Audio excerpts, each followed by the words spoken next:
Hmm. Sucks to be you, doesn't it?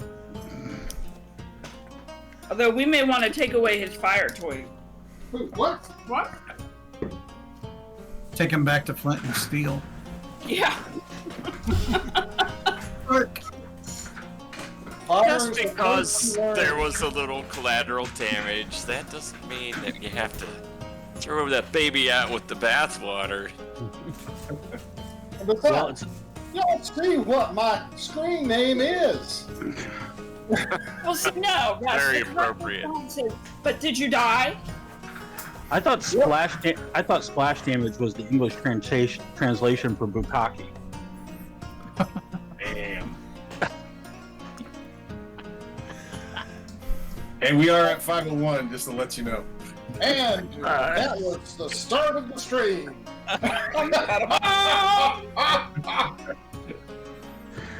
And so You're in my still. Ah!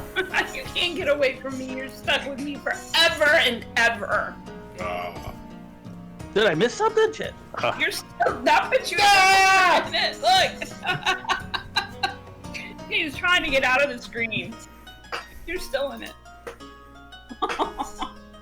Time and eternity, dear. Time and eternity. Okay, so we are live and everybody is back. Welcome everyone to the Mystic Syndicate, along with the Drunkards and Dragons crew here playing a Princess of Celene, Dungeons and Dragons 5th edition campaign. This is a homebrew campaign for those people who are interested to know.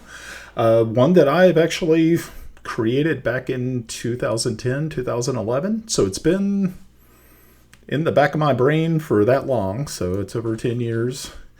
And the original players who played this still talk about this game to this day. So hopefully this group will also be those types of people later down the road who said, hey, remember when we played that game? Yeah. That's Are we ever going to play with that guy again?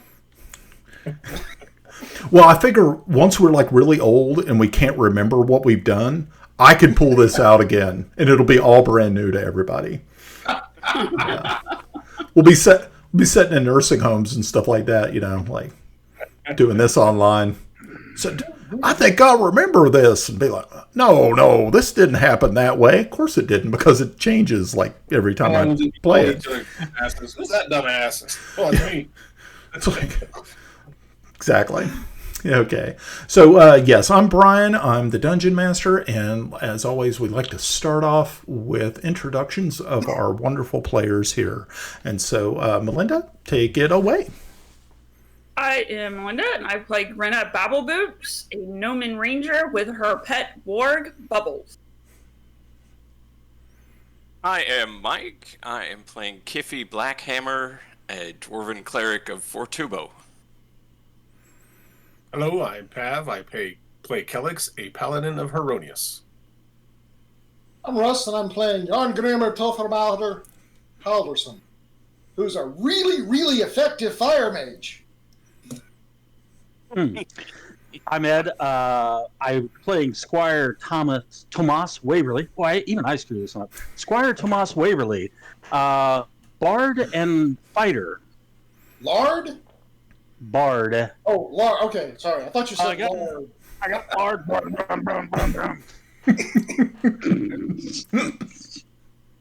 Oh, that leaves me. I am Glenn. I am playing Timble Snivenblaven, and I'm an artist. Okay, excellent. All right, guys. So if any of you, I don't know if our last stream, it was actually mentioned on the stream, or was it, I think it might have been mentioned off camera, was that Ed had asked that if we are able to get 100 likes on our last episode, which was episode 13 on YouTube, that if we got 100 likes, I would give them a level, like right off the top. Now, if they did not get the 100, then we would take whatever they did get, turn it into a percentage, and then he would have to roll the dice to see if they were successful and getting that level. So if somebody take a look and see what our number is, we're going to go ahead and get to that roll. The official number, Brian, right now is 95. 95. Okay, so there's a 95% chance that you guys are going to get a level. So Ed, do you want to give this a roll? Because I'm just dying to see this. All right, here it goes. 95. We need a 95 or lower. And here we go. 96, 97, 98. No! Yeah. You get nothing. You lose. Good day, sir. Ross, is he okay? Check his teeth, okay? Oh my god! Most impressive. Oh. And all of a sudden, the Bob.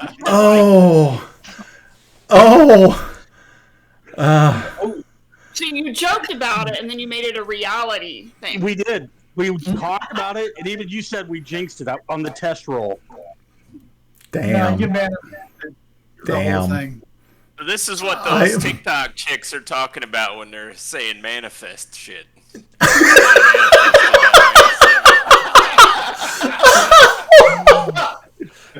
Where's the best special? Oh my lord. I called Miss Cleo. I called Miss Cleo before this, and she said we were going to make the roll. Come on. I thought Miss Cleo was dead. No. What special line? I wonder if she saw that coming. Okay, well. Ouch. Damn, 97. I am so, guys, I am really, really sorry. That's, that was sad. That wait, what? As we've said before, though, Brian, you know, we live by the dice and we die by the dice. So Yes. it was worth it. But thank you, everybody that liked and watched the videos. I mean, that was awesome. Yes, definitely. Thank you. Thank you guys very much for at least visiting the channel. The viewer count was extremely nice. Thank you. Even just that alone was very, very kind of you. A big thanks goes out to all the people who joined the channel, and also those people who joined my Twitter channel. So yeah, thanks guys. That's really wonderful. I don't know if any of you guys had actually been watching the stream part, but I had flashed a special little graphic up there just because of this, and my wife actually helped set it up. So you'll have to check it out later when I post it. It was a classic little clip from a very, very popular movie. Just for this occasion, I had it ready, queued up. Oh, for the loss or the win? The loss. Oh, man.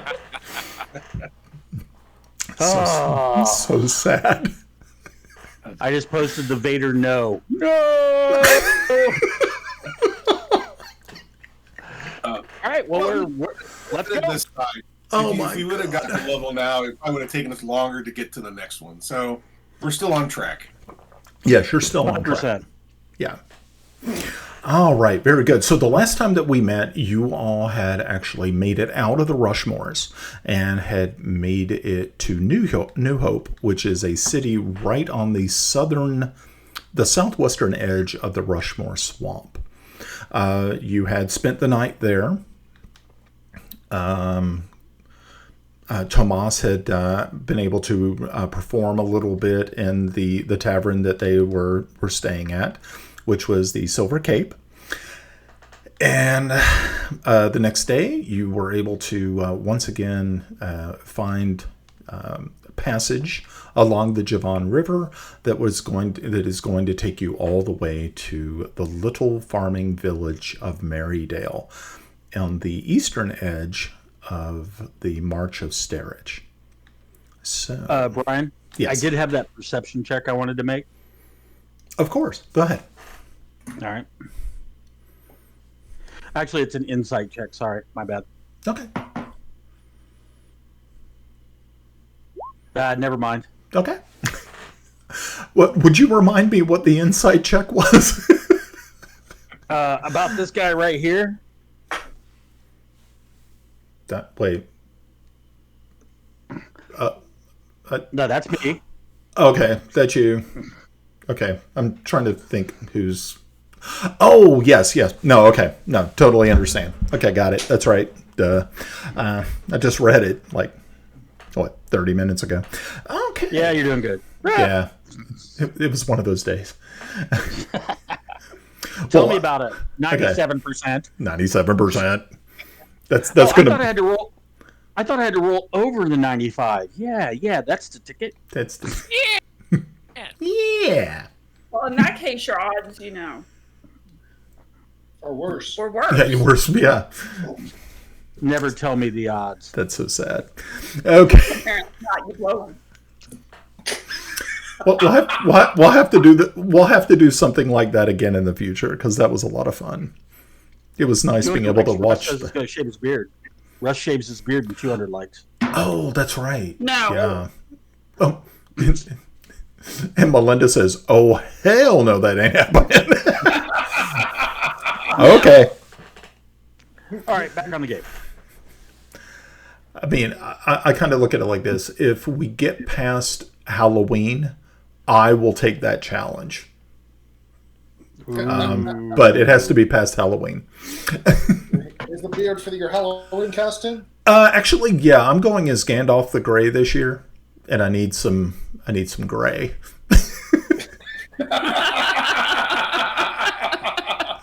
Alrighty then.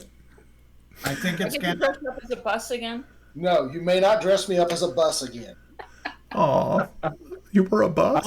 That's cute. I like the gnome. I like the gnomes. Yeah. Yes, the gnomes were cute. Well, when I was dressed as a bus, Melinda was dressed as Miss Frizzle. Nice. Okay, so let's get some jokes here. That seems backwards. But yeah, okay. it does seem a little strange. Wow. Yikes. That was good, Mike. Zouch. Okay. Alrighty. So yes, the next morning you were able to once again find passage. You step upon once again you were able to find two smaller or small vessels, very similar to the ones that you had been traveling in. You have some new guides that are going to take you down the river. Beautiful thing about this, the Javon is now you're no longer in the swamp.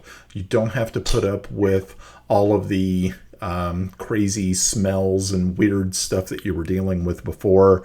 Talking about you're still with us. Yeah, the explosive terrain, so to speak. Yeah, you don't have to put up with that. So yeah, as you step out on the dock, you see these boats. The guides seem to be they're definitely locals. They have these same sort of interesting accents that you heard inside the Silver Cape, and they help you with your whatever baggage that you may happen to bring with you, any Samsonite luggage, whatever. Put it in there, and they help you aboard the vessels. The day is it's bright. There doesn't seem to be too much inclement weather in the area. The Javon is actually running pretty swiftly because of rains north of the Rushmore had actually increased water flow through, and so now you're actually cruising along at a pretty good rate. They have determined that it's probably going to take at least about 7 hours to actually get to Merrydale. So by the time you get there, it is going to be closer to probably mid-afternoon. So it's not, you're not going to be there, on the water the whole day. You're not that far off. And so, so you're on the boat. Is there anything that you wanted to talk about to your comrades, or any observations? Okay, so Merrydale, you all have accepted a request from Lily Nelst. Now, Lily is the daughter of Holger Nelst, the mayor of Merrydale. There is a strange plague or some sort of illness that has overtaken the populace here, and they have asked that you investigate, and that is why you are actually going here. Yeah, weren't they like disappearing after they passed away or something like that? No. What's happening here? People are just coming down with like high fevers. They are passing away usually within 3 days of them showing symptoms. And it's just what's happened is probably a lot of people have started to move away from Merrydale thinking there's a curse. But many have actually passed away. And so the population is dwindling quickly. And that was the concern of Lily and her father and several other of the town council that you have yet to meet. So, there you have it. All right. Actually, I'll ask one of the boatmen if they've heard any recent news of Merrydale.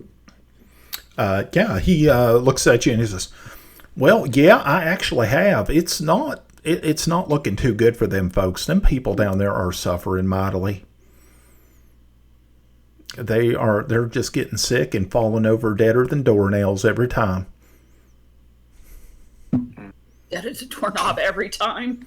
Damn right. It's sad. It truly is. They try and try. They're trying to find out now. Maybe they come up with some sort of natural remedy to save themselves. But so, why are y'all going down there? Y'all look pretty fit as a fiddle. I don't think it would probably hurt y'all too much, being that y'all outsiders. I'm a medical professional. Oh. Yeah. Wow. Do you know how many? Do you know how many have passed away so far? Last time I was there, which was about 2 weeks ago, they had lost 3 people. But I'd heard from another one of my buddies who came up from up there just last week. They've lost at least another 3, so they're looking about 6 people so far, and that's a pretty big chunk when you talk about a small farming village like Merrydale. Mm-hmm. What is the approximate size of Merrydale? I heard of this. We're trying to get down closer to my region. Oh, well, like I said, Merrydale's just a little farming community. You probably only got about 250 people in that little community. That was more like a out of character. My bad. Oh, all right. Well, there you have it. You're in character now, dog. We don't go out of character. Everybody long rest because we rested. So. Yeah, make sure to long rest, yeah. Okay, so yeah, for the rest of the entire trip, anytime that these gentlemen talk to Kiffy, you're immediately Dr. Gnome. I mean, Dr. Dwarf. Well, Dr. Dwarf. He said, Dr. Dwarf, what do you think it might happen to be that's afflicting these fine folks down there in Merrydale? Well, I always am hesitant to make any kind of diagnosis without examining a patient, so I really would not venture a guess. Yeah, the other one looks over at the other guy and says, "This one right here, this one's a smart one. He'll probably figure it out pretty quick when he gets down there." You know what? They've probably been messing around with some sort of weird idol or some sort of weird juju in the woods or something. Next thing you know, one of them got cursed and came back and spread it amongst all their buddies. You know how them farming folks are. Yeah. They get bored and they get out there in the woods. Yeah, probably. Gosh. Brian, I hate to say this. Yeah. You sound like some of my relatives.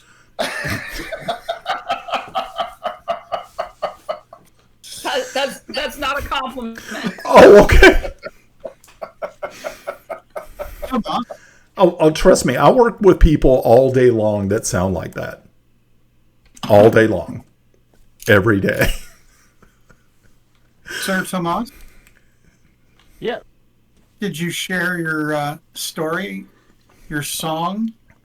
Well, I was gonna do another performance while we're going down, and I was thinking something along the lines of, "In the realms of magic, Dr. Dwarf Kippy stands tall, a tiny titan enchanting to all." I thought you were going to I love last it. or That sucks. What's that? I thought you were going to tell them about that last oarsman that we found hanging in a tree. Well, We're gonna burn that sickness out. the water began to twitch. So I plucked a little bit, trying to figure out a song about Kiffy being Dr. Dwarf, and maybe call him Dr. Dwarf. I was thinking Dr. Detroit. Yeah, something. Oh, jeez. Oh, boy. Dr. Feelgood. Yeah. And it's only 20 minutes into the stream, guys. I know, right? Gosh. Okay. So it's a 7-hour trip, roughly. Yeah. 7-hour trip. Yeah. Hey, Grenna, can I have you make an investigation check real quick?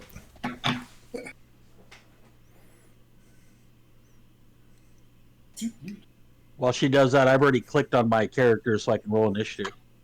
Oh, okay. Okay.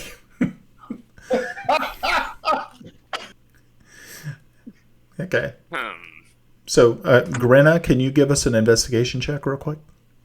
Sure. Yeah, that's you, love. Thanks. I know. Sorry. Okay. It's okay. There's a blue dot next to the red dot. There we go. Sorry. It's in alphabetical order. I'm confused today. Whee! Okay. Oh, okay, great. Okay, so, Grenna, you're sitting there kind of just taking stock of all the things that are in your bag, in your backpack and stuff, and you run across something that you don't remember putting in your bag. Okay. Okay. Do I know what it is? No, you have no idea. What it is, it looks like a small bundle wrapped in, it looks to be like a silk cloth, which is something that you personally probably couldn't even afford. Silk is not something that you guys have easy, to be able to get actual silk cloth. It's kind of hard to get. So you having some sort of strange bundle of silk cloth in your bag is very suspect. It's not Lambus bread, is it? Well, what's in it? Okay. What's in the bundle? So so you go ahead and open it up, and inside. It's a trap. Yep. So I'd like everybody else to make a perception check to see if you're watching Grenna. Ooh. No. No. Yarn. Okay, so Yarn and Kiffy and Tomas are. Jeez. Okay. Oh damn. Okay, so none of you people. You all are totally. You guys don't even pay any attention whatsoever to the gnome ranger who is just going through her bag, and oh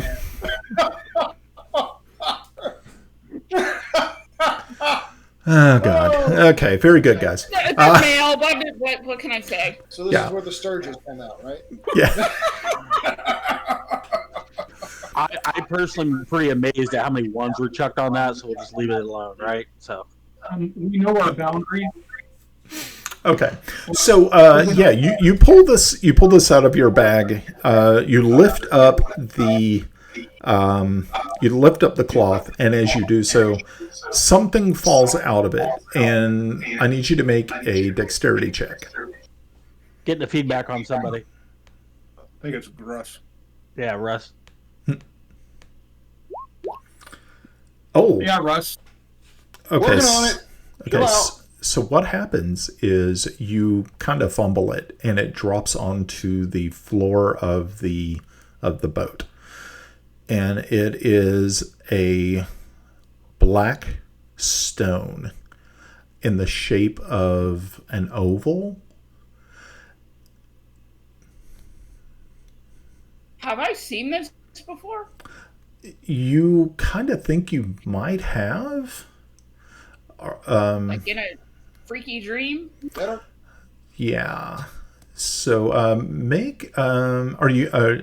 I guess you're gonna reach down and pick it up. Yeah. Okay. With the cloth. With the what? With the silk. Oh, okay. Cool. All right. I'm not So, going to yeah. use my hand. I'm going to use the silk. Okay. Very good. I have a big brain. Okay. So yeah, you reach down and you pick this up, and as soon as you do, I need you to make a will save. Ooh.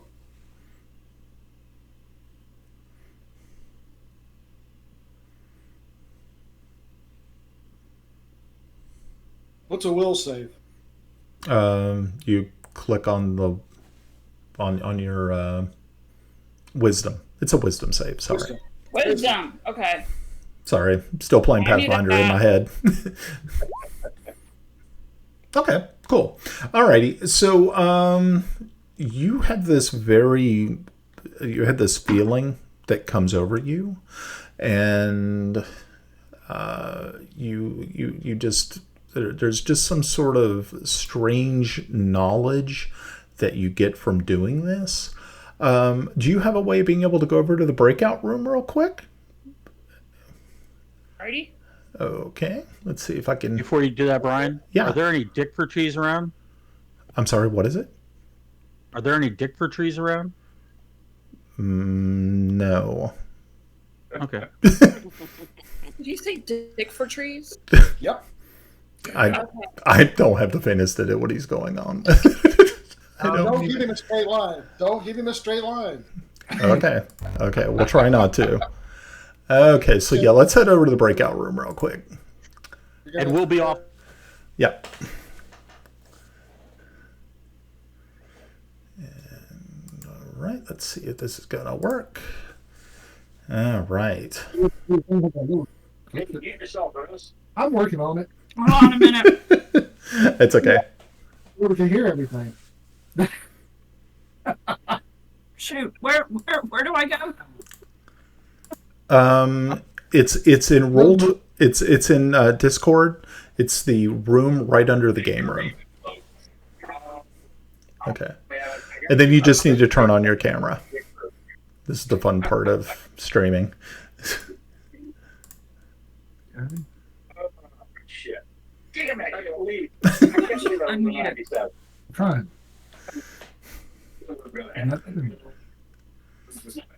It's full. It just wasn't meant to be. It's muted. There. I was looking on each water. Can you mute them? Are we there? I can No, see okay. you, but I can't see your camera. Hold on. That's okay. We're working on it. No. That's not what I want. Damn it! What are we doing? I'm trying to get. Well, I can hear you guys. I just can't see her Okay. camera. So Okay. Okay. That work? no. No. Yeah. Did you turn on your camera at the bottom there?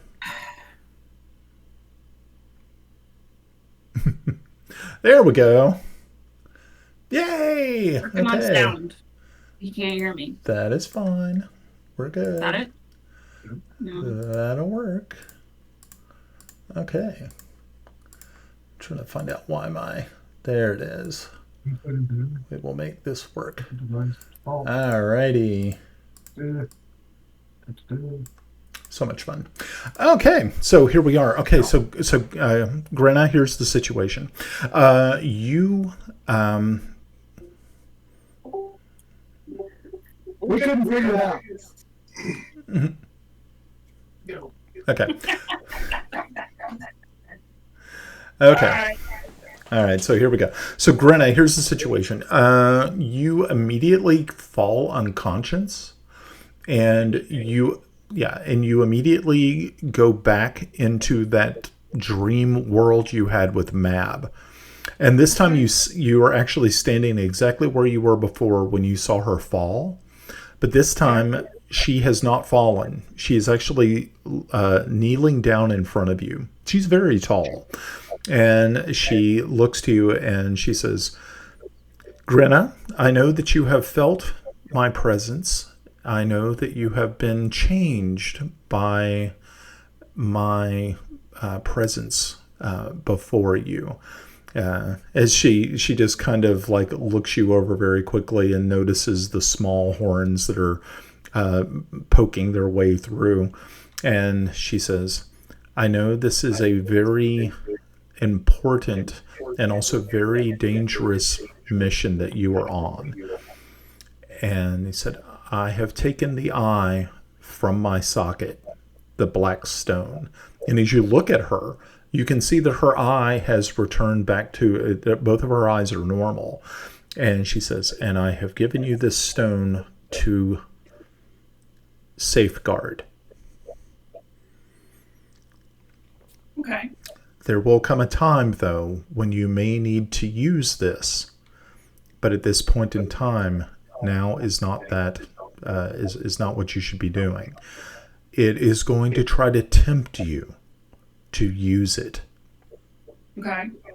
So every so often, it will reach out with its will and try to coerce you into replacing one of your eyes with it.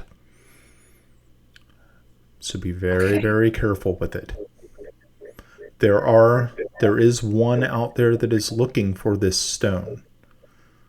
It would probably be wise of you to store this one where you stored the scepter. Okay. Okay. And that's all she has for you. And then your eyes flutter open and you find yourself laying on the bottom of the boat. Okay. Okay. And we'll go back. Alright. You get nothing. You lose. Good day, sir. Okay. Let me make sure that we're back. But All right. And we are All right. back. Okay. See how many people make it back. Okay, so yeah, as you all are sitting there on the boat, you immediately hear this thunk noise as Grenna falls off of the little bench that runs in the center of the boat, and she is unconscious on the floor of the boat. Medic! Medic. Yeah, medic. I'm rushing over. Oh, there's a lot of water here. Can we just dunk her? would that be a baptism by fire now that Russ is back? Oh no. Oh, never mind. He doesn't have fireball. That could happen. Oil and I have fire, so we can do that for you, Ed. Okay. Yeah. So as the people who are in her boat, which are Bubbles, of course, Melda, and Kellex. Everybody, though, I mean, the boats are so close to each other that everybody heard her fall off the bench and land in the bottom of the boat. But Kellex, as you're kind of standing over her, trying to find out what's going on, her eyes flutter open and she stares up at you. And you can see that there is this just look of just concern is over, like that she has experienced something, and it's from what you can gather, it's not something that was pleasant. Yeah, try to help Grenna up. I help Grenna up and ask her, "Are you okay?" No. No, I'm not. But that's okay. Wow, that's good role play.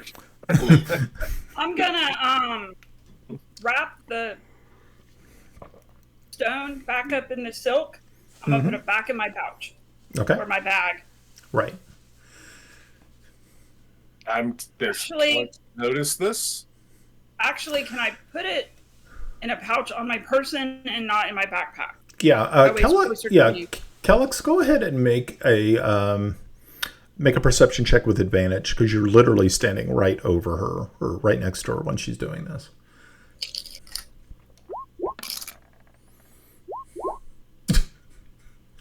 No, you don't see a damn thing. She deftly palms it into a small pouch on her belt on the opposite side of you. Damn, Mr. Pollen Wallet, get out of my eyes! I can't see anything. Loving these rolls tonight, guys. Loving these rolls.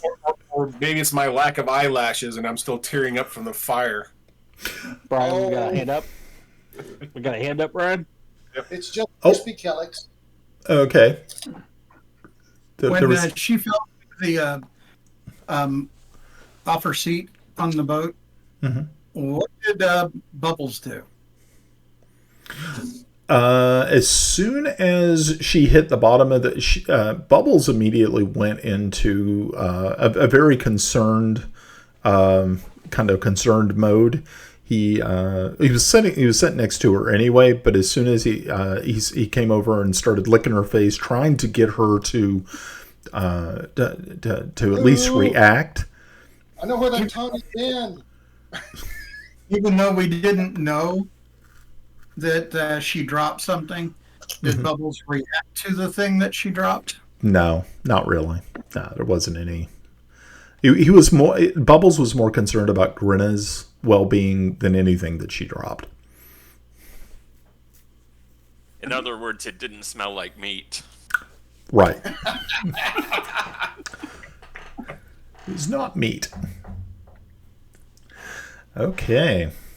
So Grinna, yeah, you find yourself back on the long bench on the boat. You're a little shaken by what you had seen, but it also kind of you kind of felt special because of what you had experienced. Yes, Temple. I'm going to take a bucket Okay. full of water and hand it to Sir Tomas. Okay. Squire Tomas. Not married yet. Damn. And I'll just, she doesn't look really revived.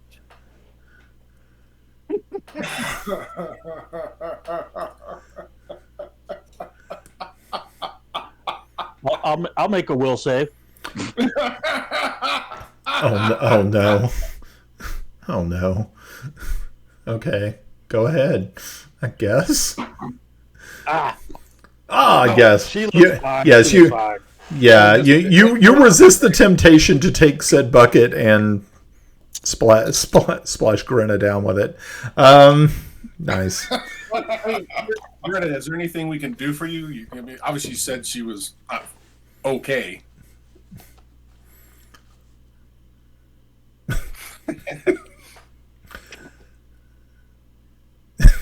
Oh my God, she's gone mute. No, but we need to finish this mission as soon as we can, because, yeah. I'll tell you guys when we're more alone. Yeah. Fair enough. Okay, so yeah, one other thing that kind of sticks in the back of your mind, Grinna, is you don't know how long the item had been in your possession.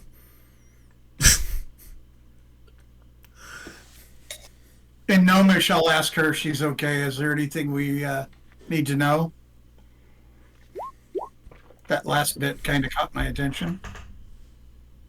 I will, I will tell you guys when we're in a more private setting. Too many ears. I just did a performance, and a quick song. So basically, I'm giving her a +6, kind of, doing my bardic inspiration in case she needs to make Nice. another save. Okay, so yes, you get bardic inspiration, 1d6 from Tomas, the What the do the, the warrior poet. The warrior poet. Wait a minute. Does that make me? Shit, I lost his name. Warrior poet. Warrior poet. Not Yeats. Why am I rolling Byron? a d6? I'm confused. Oh no, you don't have to roll it yet. Just if you are Okay. going to make another save or something like that. I got it. Yeah. Okay. This lasts for 10 minutes, Brenna. So in the next 10 minutes, if for some reason you have to make a save, you can, or do anything really, you can add a d6 to your roll. This would be a good time for a random encounter.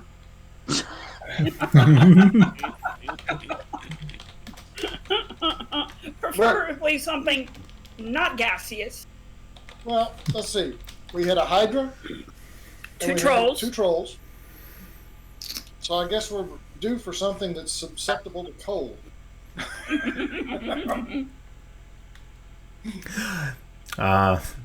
Well, maybe not. Okay. So, so out of all the excitement that you've had watching Grenna recover from her strange malaise, you are coming up to this bend in the river, and as you're already pretty close to about noon by the time you get to this point. It has been pretty uneventful. Tomas, if you wanted to pick up once again a fishing rod, there are fishing rods on the boats, so I mean, you could always try your luck.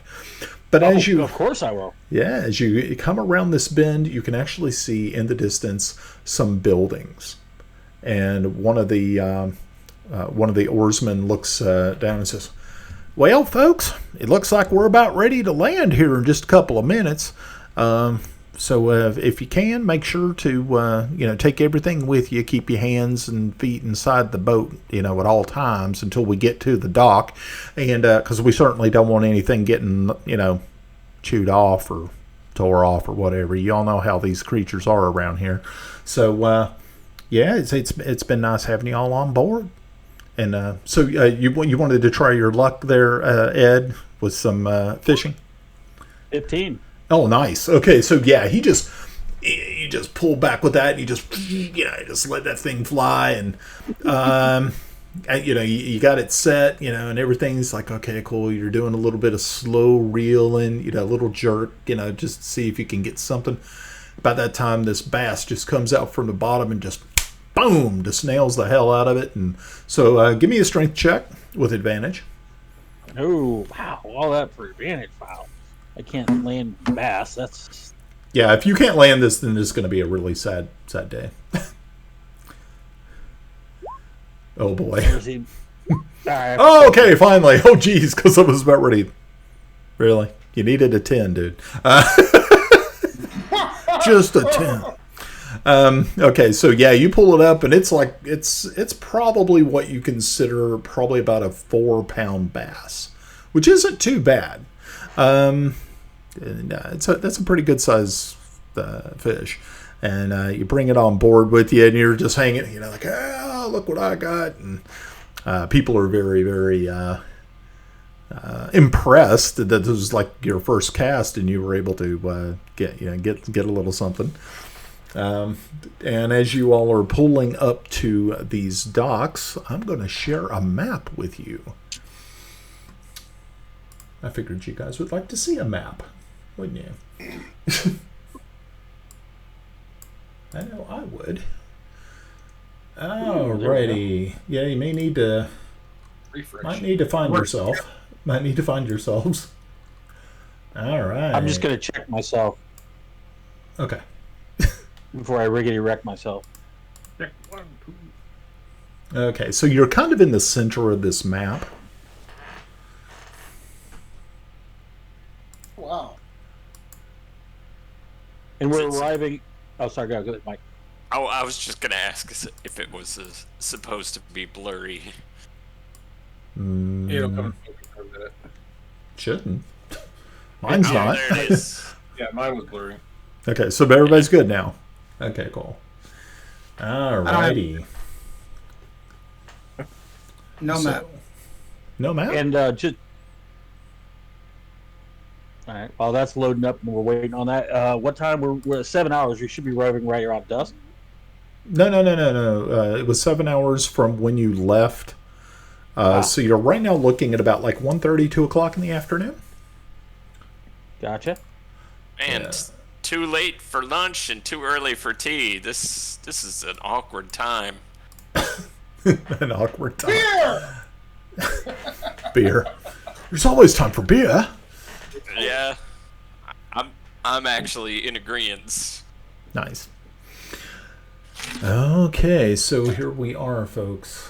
Welcome to the town of Merrydale. And as you can look around, there's not too much to it. It's a pretty basic sort of place. Unfortunately, there's not really anyone here to greet you, so you may have to inquire as to where the mayor's home is. In these smaller towns and things like that, you don't actually have like a town hall. You have the mayor a lot of times will do business out of their homes. So that's kind of probably what you're going to have to look for. But as you can see, there is a townsperson right here. It looks to be some sort of guard who is walking around. Probably what you think of is not like probably local, like a village idiot. No, maybe a village idiot. Constable? Maybe a constable, or That's it. maybe just a deputy. There's, like I said, there's only about 250 people in this community, so there's not like a lot of things going on. Do people appear to be like hurriedly moving, casually moving, like normal day, or oh my god, I gotta get this done before dark kind of thing? Or You do see you actually see some people who are loading up carts that look like they're actually leaving the town. Others are, some people are actually boarding up shops and windows and things of that. You know, like you do see a blacksmith, like a smithy, not too far away from you. But other than that, Kind of in the back, I just kind of get Pimble's attention and ask him if he wants to go ask that guard where we can find the mayor. I could if I saw a map and knew where everything was at. I'm still not getting it. okay. Reloaded through. Hold on a minute. Let me just make sure that. log out and log back into Roll20, Albie. Yeah, try that. Try that real quick.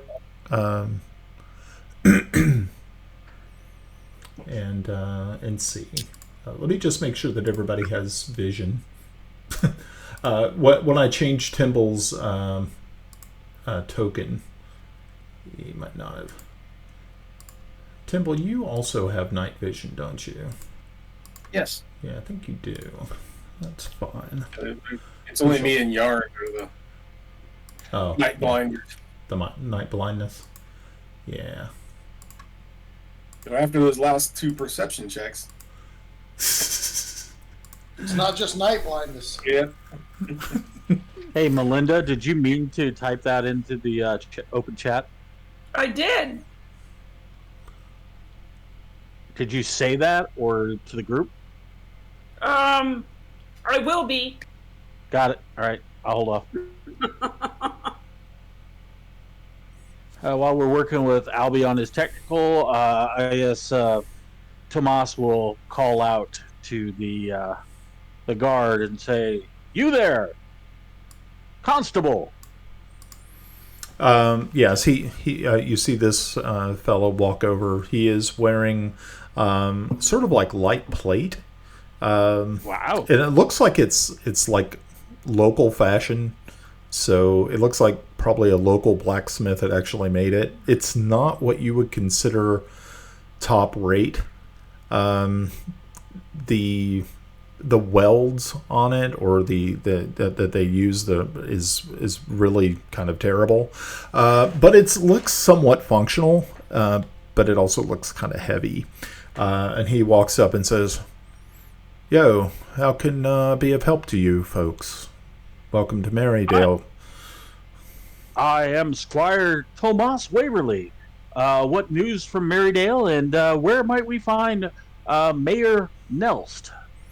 He says, well, and you can look around. It looks like we're going to be losing some more families here this evening because the plague is driving them completely out of town. If you're looking for Holgar, he's actually across the river here. If you go down to the bridge, just right over to the south of us, cross that, head up the head past the chapel, and then you will find his house directly north of the temple there. And you're muted. I flip him a copper. You say that. He thanks you and says, it would probably be wise if, being that you're newcomers here, you may want to check in with the tavern and see if you can find some lodgings for the night. What do you mean? Seems like rooms are opening up all around the place. I'm sure we can find lodging. Why don't you run ahead and tell the mayor that we're coming? He just looks at you like, really? His daughter sent for us, Lily. Okay. So I'm name dropping. And you are? Oh, that's right. You said you were Squire Tomas. I see. And so yeah, he proceeds to walk away from you. I think I just rolled a nat 20 on our persuasion for him to announce us. Okay. Of course I did. Yeah. The reason he probably made that comment that you may need to see about trying to get a place to stay is because the tavern keeper and his wife look like they're getting ready to leave. And they're going to board up and actually leave probably within the next day or so. Where is the tavern? Yeah, let's find some lodgings, and maybe we can get some more information before we go see the mayor. Okay. If everybody's in agreement. Yeah, where is the tavern? I assume it's the big building next to the well, but we could always just follow our nose. It always knows. The flavor of fruit? Well, let's see. I mean, you are you guys going to head over in that direction? Are there any I am, but I say we go to the tavern, but at least I'm kind of trying to persuade the guard to go tell the mayor we're here while we secure lodging. Ryan. Okay. Let me just make sure. Timble, did you ever get to see the map or not yet? I see it now. Ah, good. Okay, good. I was just making sure because I was going through all my settings here, going, gotta be able to get it. Changed and it popped up. I'm sorry. Oh, I see some tables in this building down here. That might be it. Sounds like a plan. All right, let's head to the tavern.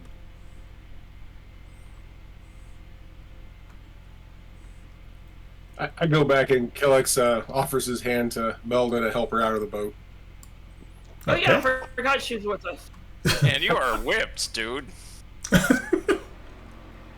do I get in? Let's see.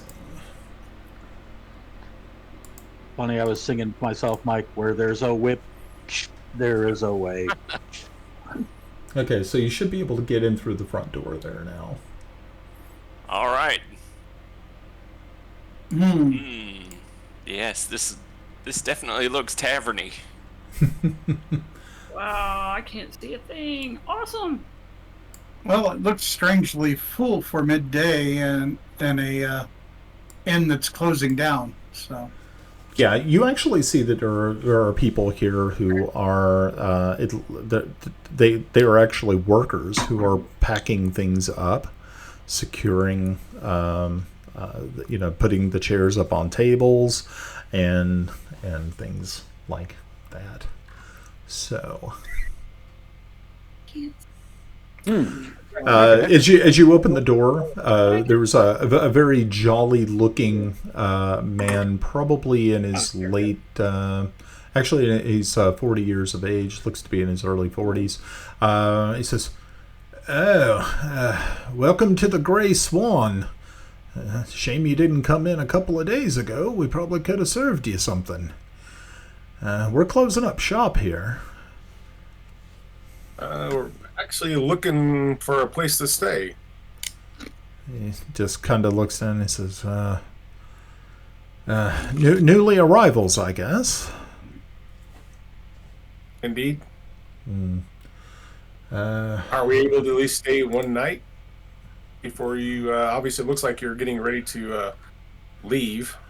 yes, unfortunately, it's not looking too good for us here. So, I wish. I mean, we can offer you a place. There's not too many other places around that would probably be able to. Well, there's actually no other places unless you happen to know somebody up at the manor house itself. He says, I can show you a place. One of our outer, we do have some outer cabins if you want to use those. Other than that, we're Whatever we'll okay. We'll do. Okay, so yeah, he walks out the front door and beckons you all to follow him. And he walks on over to the south here to this door here.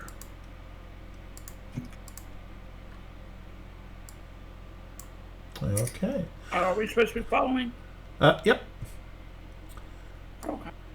Okay, so yeah, he opens the door and has you guys come on in, and he says, unfortunately, we don't have a lot of beds in any of these rooms, but you have this cabin here, and you also have this cabin over here that you can rent. So he says, you have to go down here and go through the door.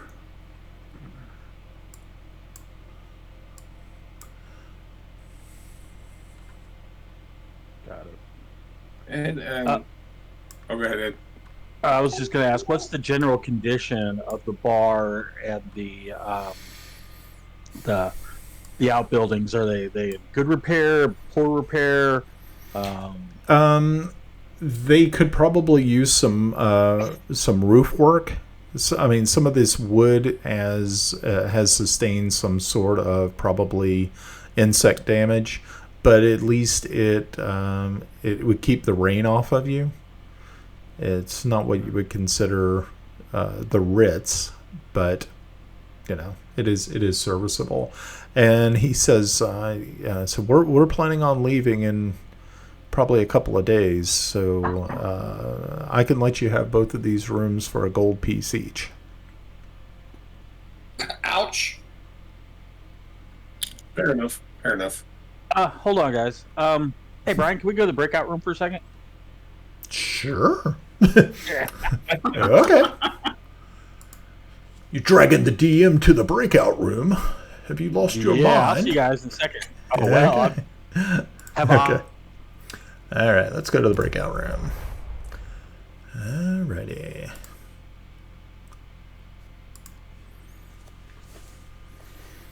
All right, we're back in the breakout room. Yay! I kind of pull him aside really quick, Okay. and I ask, "You're leaving, right?" Yeah, we're packing up. How about I give you 500 gold pieces for the whole place? He looks at you and says, Are you serious, mister? Cash in hand. He kind of looks around and says, If you're leaving, we are. Okay. Let me, if you don't mind, I'm going to talk this over with my missus real quick. And, yeah, we'll see. Well, I think this is not a bad idea. But let me get back with you on that. I'm not originally from Merrydale, but my missus is, and I don't know if she's planning on returning here after all the bad things, or if you all are able to, or if anybody's able to figure out why all these horrible deaths are occurring, then I am all for leaving, and 500 gold pieces would definitely get us pretty far. you bring the deed, or we can spit in a hand and shake on it. It's up to you. So let me get back with you on this. Drop by this evening. We will be. It's going to take us a couple of days to get packed up completely. So let's. We can discuss this. And I'll tell you this: we're here to rid this town of this plague. And if we do so, even though I'm the owner, I will employ you to run my inn for me. That is that's a very generous offer. I will get back with you. Thank you. Chaos cast. Thank you. Okay. You get nothing. You lose. Good All right, day. back to the other room. Okay. Back to the game room. Alrighty. Let me get my camera back on. You know, Ed's got that guilty look again. The guilty look. You see Tomas kind of put his arm on the guy's shoulder and pull him aside and talk to him for a few seconds. And then he kind of nods his head and walks back. Nice. Oh shit, Okay. he's buying a fucking inn. Alrighty. So, yeah.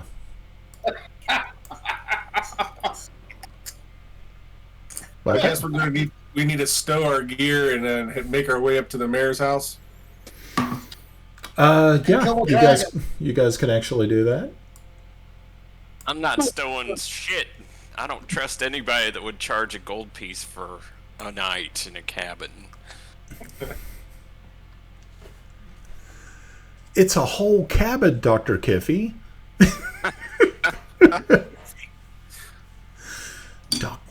Unless they're dancing girls, I'm having none of it. Dr. Kiffy, give me the news. I got a bad taste for loving you. I don't know. I have the thing from Doctor Who running through my head now. For some reason, Dr. Kiffy, medicine dwarf, came to me. Dr. Kiffy, medicine dwarf. Medicine dwarf. Oh my god. Nice. I love it. Yes, Dr. Kiffy, medicine dwarf. Alrighty, so it looks like Yarn has already found the bridge, and so he's making his way. Oh, there I can. Come, Bubbles. Let's go. Okay. There's Okay. a lot of cemeteries here. You got the big one over here, and then you got the one down here. Well, you know why? You know. Well, if you we've never visited here before, so I No, don't you've understand. never been here. Oh, pardon me. Hey, Brian. Yeah. Looking around, do I see the normal trappings that I would see in a town in Sterich? showing its loyalty to the Marchioness, or do they have the old prayer shard? No. It's exactly what you saw. The Marchioness. There is the flags of the royal family. You do see those. You don't see a lot of them. I mean, most of the time you have just this is, like I said, a very small village. So it's not like this is a bustling hub of commerce and things of that nature. And see, Brian, I got a quick question. Sure. I'm sorry. As we're walking around and everybody's packing up, do we notice any of them kind of looking a bit ill? Yeah, actually, there's a couple that look like they are not. They're actually laid out in the carts themselves, and you have people trying to keep them hydrated and covered and the like. You also see over in this little cemetery over here, you see that there is actually a person standing there finishing heaping dirt onto a fresh grave. Okay. So obviously they haven't implemented any kind of lockdown or anything like that. They're allowing sick people to leave. Yeah. All right. Okay. Okay. All right, so Tomas, where you're standing right now appears to be a very small temple or a chapel to Pelor, which is a god of a good aligned god of light. So you're kind of standing next to this window here, and you can see inside. It doesn't look like there's too many people. Only just one woman who is working on the altar there. Looks as though she is just cleaning up. So if you continue to the north, you can see that there is a gigantic house over here. And as Kiffy, as you get right about that location, you spot a woman who is sitting on a bench out in front, and you can hear that she is crying. And as you do get closer, you realize that you've met this woman before. This is Lily Nelst. Oh, she got there quick. She knows the back way. Yeah. I bet she does. Ooh.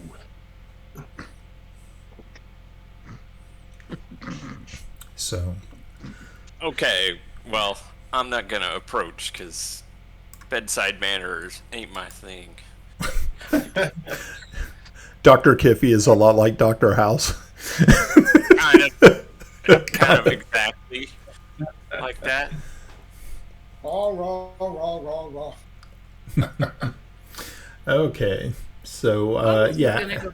Well, to be fair, she is the one that hired us. So. Right. Yeah.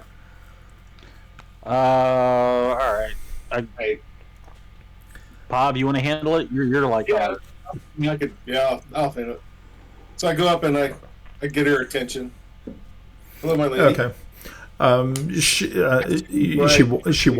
She wipes her eyes and stands up and immediately goes to give you a hug, and she said, "Thank you so much. I'm so glad that you decided to come." And she said, she's just pretty much falling apart. All the while, make a perception check, Alex. Oh God, not another one. Third time's a charm, right? Mm-hmm. Allegedly. Nice. Okay, so as you're kind of you're kind of loosely kind of holding her, just sort of patting her back, you immediately just kind of look over at Melda, and she just gives you this like look, Like, yeah. Not really quite disapproving, but also kind of like, Not happy. yeah. All right, so Good going, Playboy Paladin.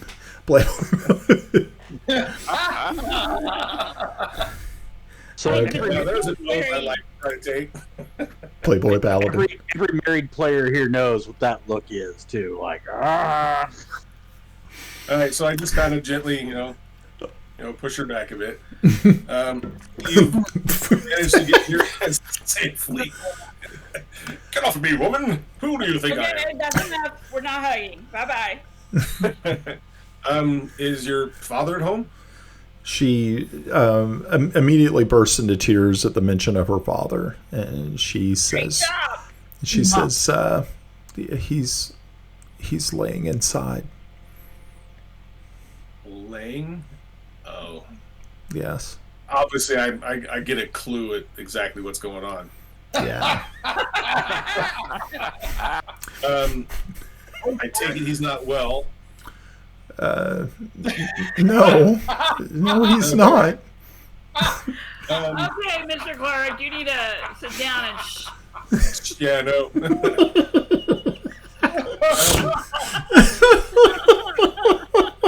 Squire Tomas goes over to him and says, every time he tries to talk, I just put my finger to his lip.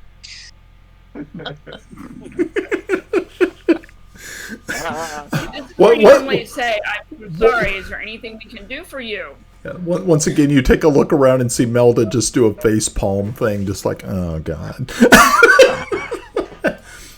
She says, he's an ex-mayor. I love that. Thank you, Kiffy. Out of character, is there going to be an election? Oh god. Do you have to live here? Oh wait, you did by the end. Yeah. Okay. So, oh boy. Alrighty, so she turns and walks. If you want to have a go look at the mayor. Yeah, walks you guys yeah, inside. I was about to suggest that. We need to inspect the body. We need to look. Yeah. Probably be a good idea. We follow it, and where's the door at? Oh man, Door is right here. that's not very good. Oh, where has the door gone? Oh, where can she be? Was that the dwarf? I'm having a really hard time. Yeah, I need to zoom in a little bit. Yeah, the door's over here. It's For those people who need to know where the door's at. There's another door. There's the door. There's a door over here too. Just saying. As Kiffy goes exploring the house. It's like, I don't need to go in there. He's already dead. He can't be saved. Wait a minute, I missed the door marking. Where? It's right here, right? Yeah. There we go. Right here. Okay. Well, yeah. I got it. You're good. You have Well, to okay. So this window was open, so you went through the window, which was funny. Yeah, there's a window right here that was open. Oh, that was beautiful. Oh, I actually opened it, so I was like, oh, I can't figure out where everybody went. Screw it. Yeah, I'm just gonna come through the window. That's beautiful. I love it. Okay, so you guys are, and okay, so you are right now in Holger Nell's bedroom. He is truly deceased. He's dead. All right, Dr. Kiffy, I'm waiting for it. Yeah, I rolled a 12, total. Okay. I actually rolled a 6, which is just shitty. Okay. Okay. No, I'm waiting for the he's dead yarn.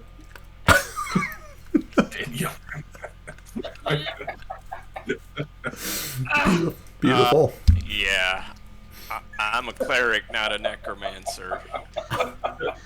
Well, necromancers are just late healers. Lady healers. Lady healers. At least nobody can accuse him of killing anybody. If I wanted weak characters, I would have named you Dr. Kiffy and Medicine Woman. Oh Lord. Okay, so yeah, you have determined, Kiffy, that Mayor Nelst is truly deceased. No, normally. I mean, is there anything interesting about his condition, his Well. skin? Dead. He's an ex-mayor. Okay, so Timble, you're trying to look around, and unfortunately, you don't really spot anything that stands out. There's nothing in the room that screams, "Hey, look at this." Yeah. What about bed? I'm sorry. What about under the bed? There is nothing under the bed. Dust bunnies, Nothing. for the most part. A used chamber pot. Yeah. Well, Gross. yeah. All right. Big old What steaming. does he look like other than dead? Okay. Other than dead, he looks like he has been suffering from dehydration. Eyes are sunken in. Skin is sallow in appearance.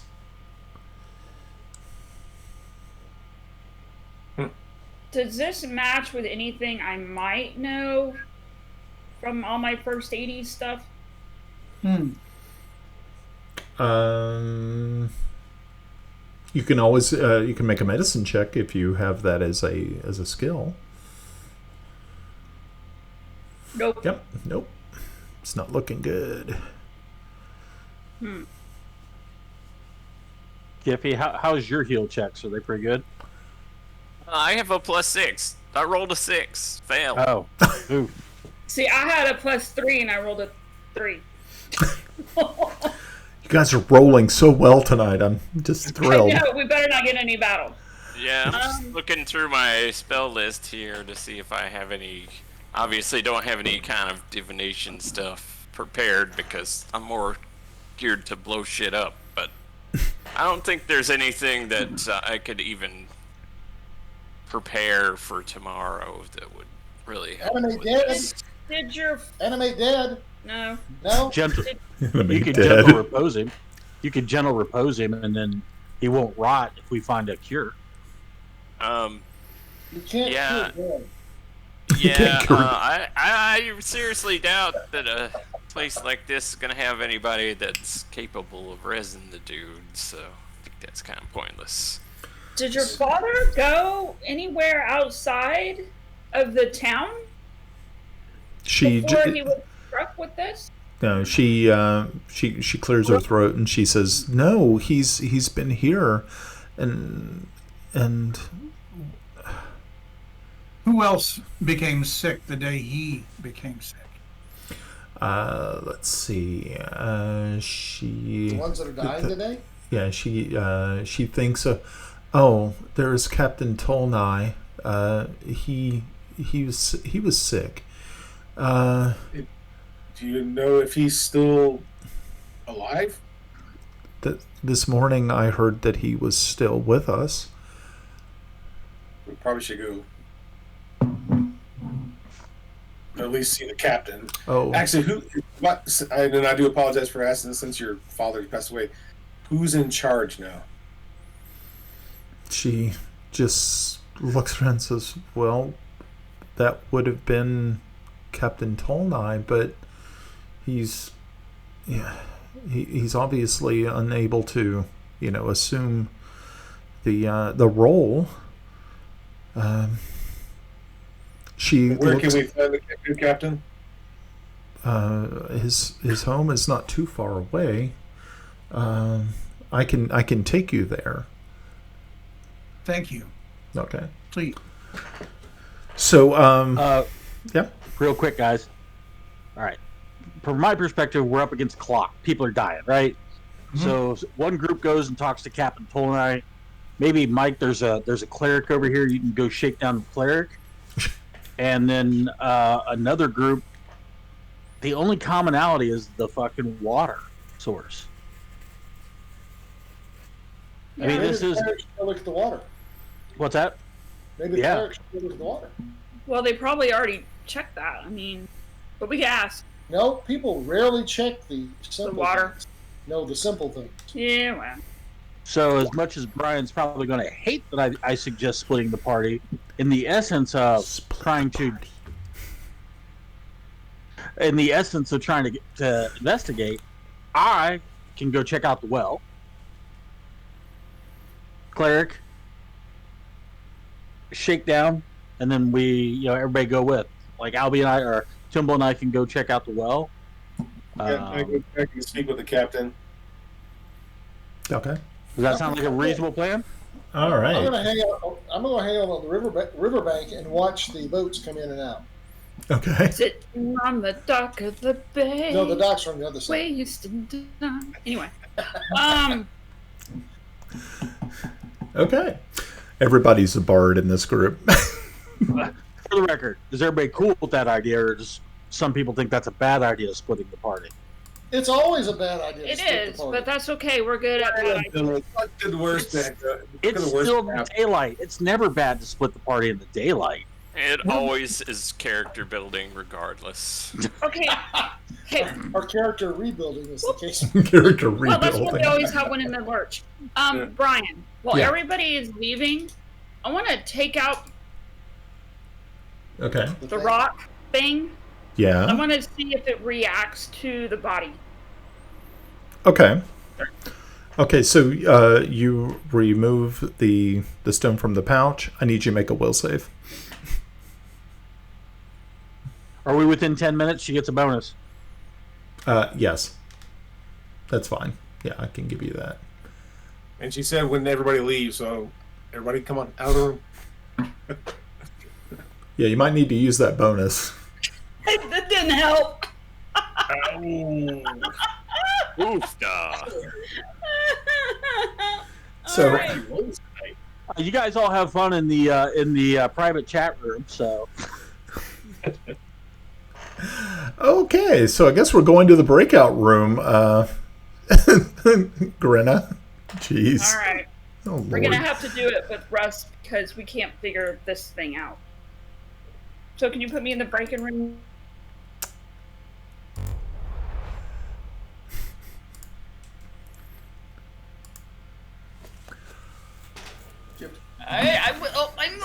I'm moving.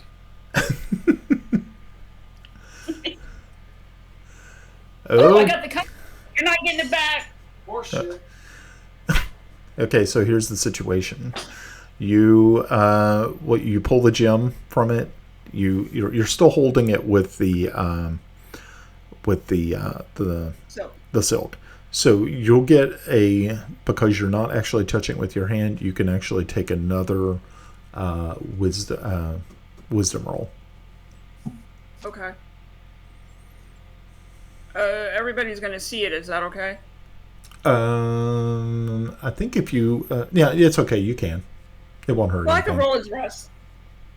Oh no. It-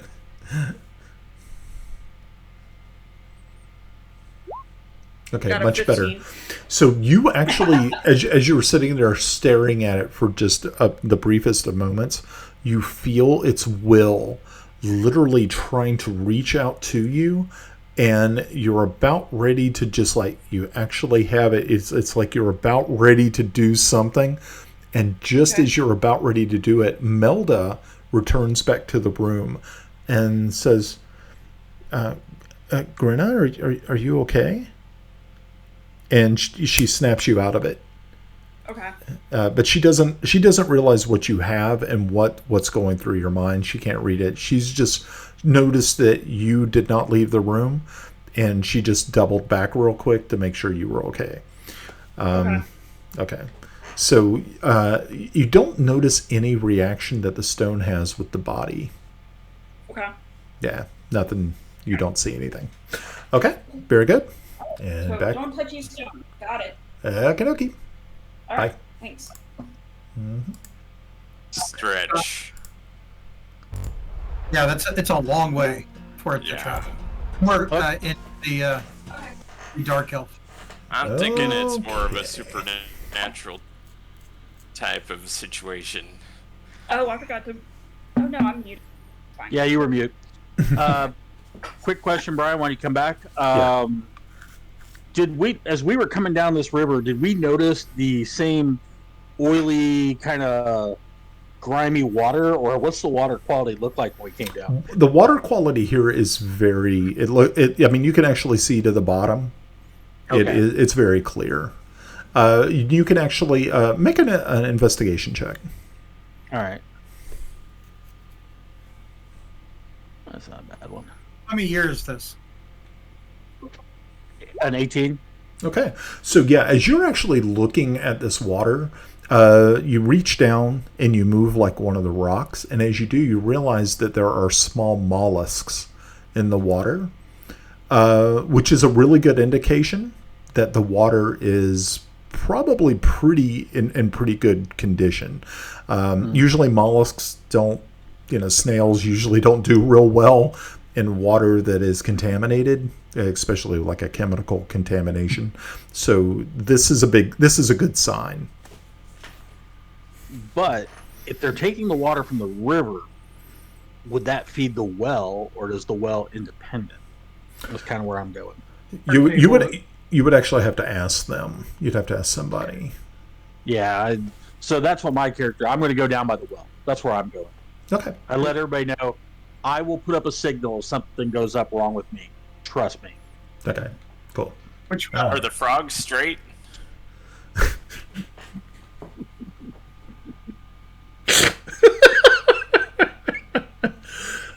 From what you can tell, the frogs look pretty straight. God.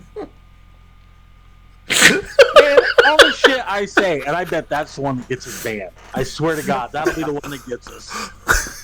There's no way the algorithm could figure that out. Frogs. Oh, Lord. Okay, guys. That was... Kimball, would you like to come with me? I'm at the well. All right, so we're at the well. So Kimball Okay. and I are at the well. Okay. The well in this house, not the one over by the public house. Oh, okay. Yeah, we'll go to the closest well first. Yeah, it's a good start. Okay, cool. All right, so who's going to the Tolnai house? The whose house? Captain Yeah. Tolnai. Captain, the guardsman. Where's Yeah. his house at? His house the is on the other side of the bridge, to the far north. There is a house, Like right here? a cabin there. Right It there? is actually. I'm going to put Lily over there so you can kind of get a general idea. So Lily is right here at this door. Okay. Alrighty. So for those people who, if you need me to move you, I can. So I don't want you to have to flounder here. If you're going to the Tolnai house, that's fine. Alrighty. Cool. So yeah. So as I'm sorry. So I'm trying to get there. It just seems to be very laggy for me. Oh. Yeah, it is for me too. So, is this the other sick guy, or this is the new the new leader? Well, he is. This is the captain of the guard. Yeah, captain of the guard, but he is also ill. Okay. And as you all are making your way over to that area, as Lily is getting ready to step up to the door and knock, the door actually swings open, and you see that there are 4 men inside who are carrying out a 5th person. Lily immediately gasps, steps aside to hold the door for them, and you see these men are carrying out who you can only assume is Captain Sean Tolnai. I guess Lily, we were a little late. yeah, Lily just looks at you all and she once again, she is just just falls apart, and she just falls to the ground, We need to find sobbing. somebody not emotional. Yeah. So I look at one of the, I guess the four men, and I said, I guess we're too late. I'm being blunt here. I'm being a little blunt. The thing is, I think Kellex is just thinking that people are dying and people are leaving the city. We don't know exactly what the cause is yet. So I'm trying to see if we can contain it a little bit. So someone asked all right, who's next in charge? You can tell that the gentlemen who are bringing out Tolnai's body look to be just simple farmers. They don't seem to be dressed in any finery or anything.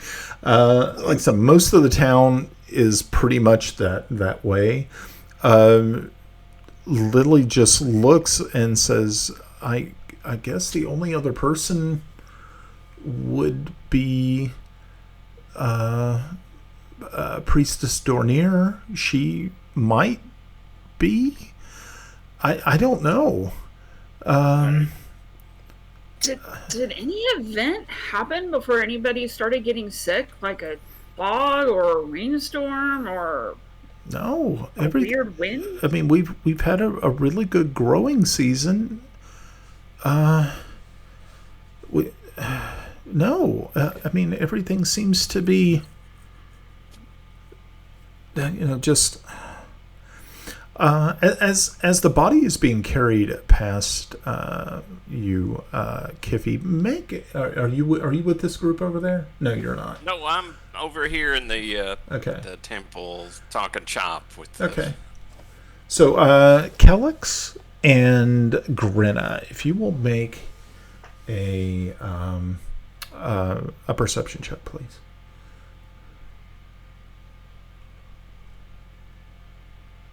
Not today, Coach. You guys are hilarious. Okay.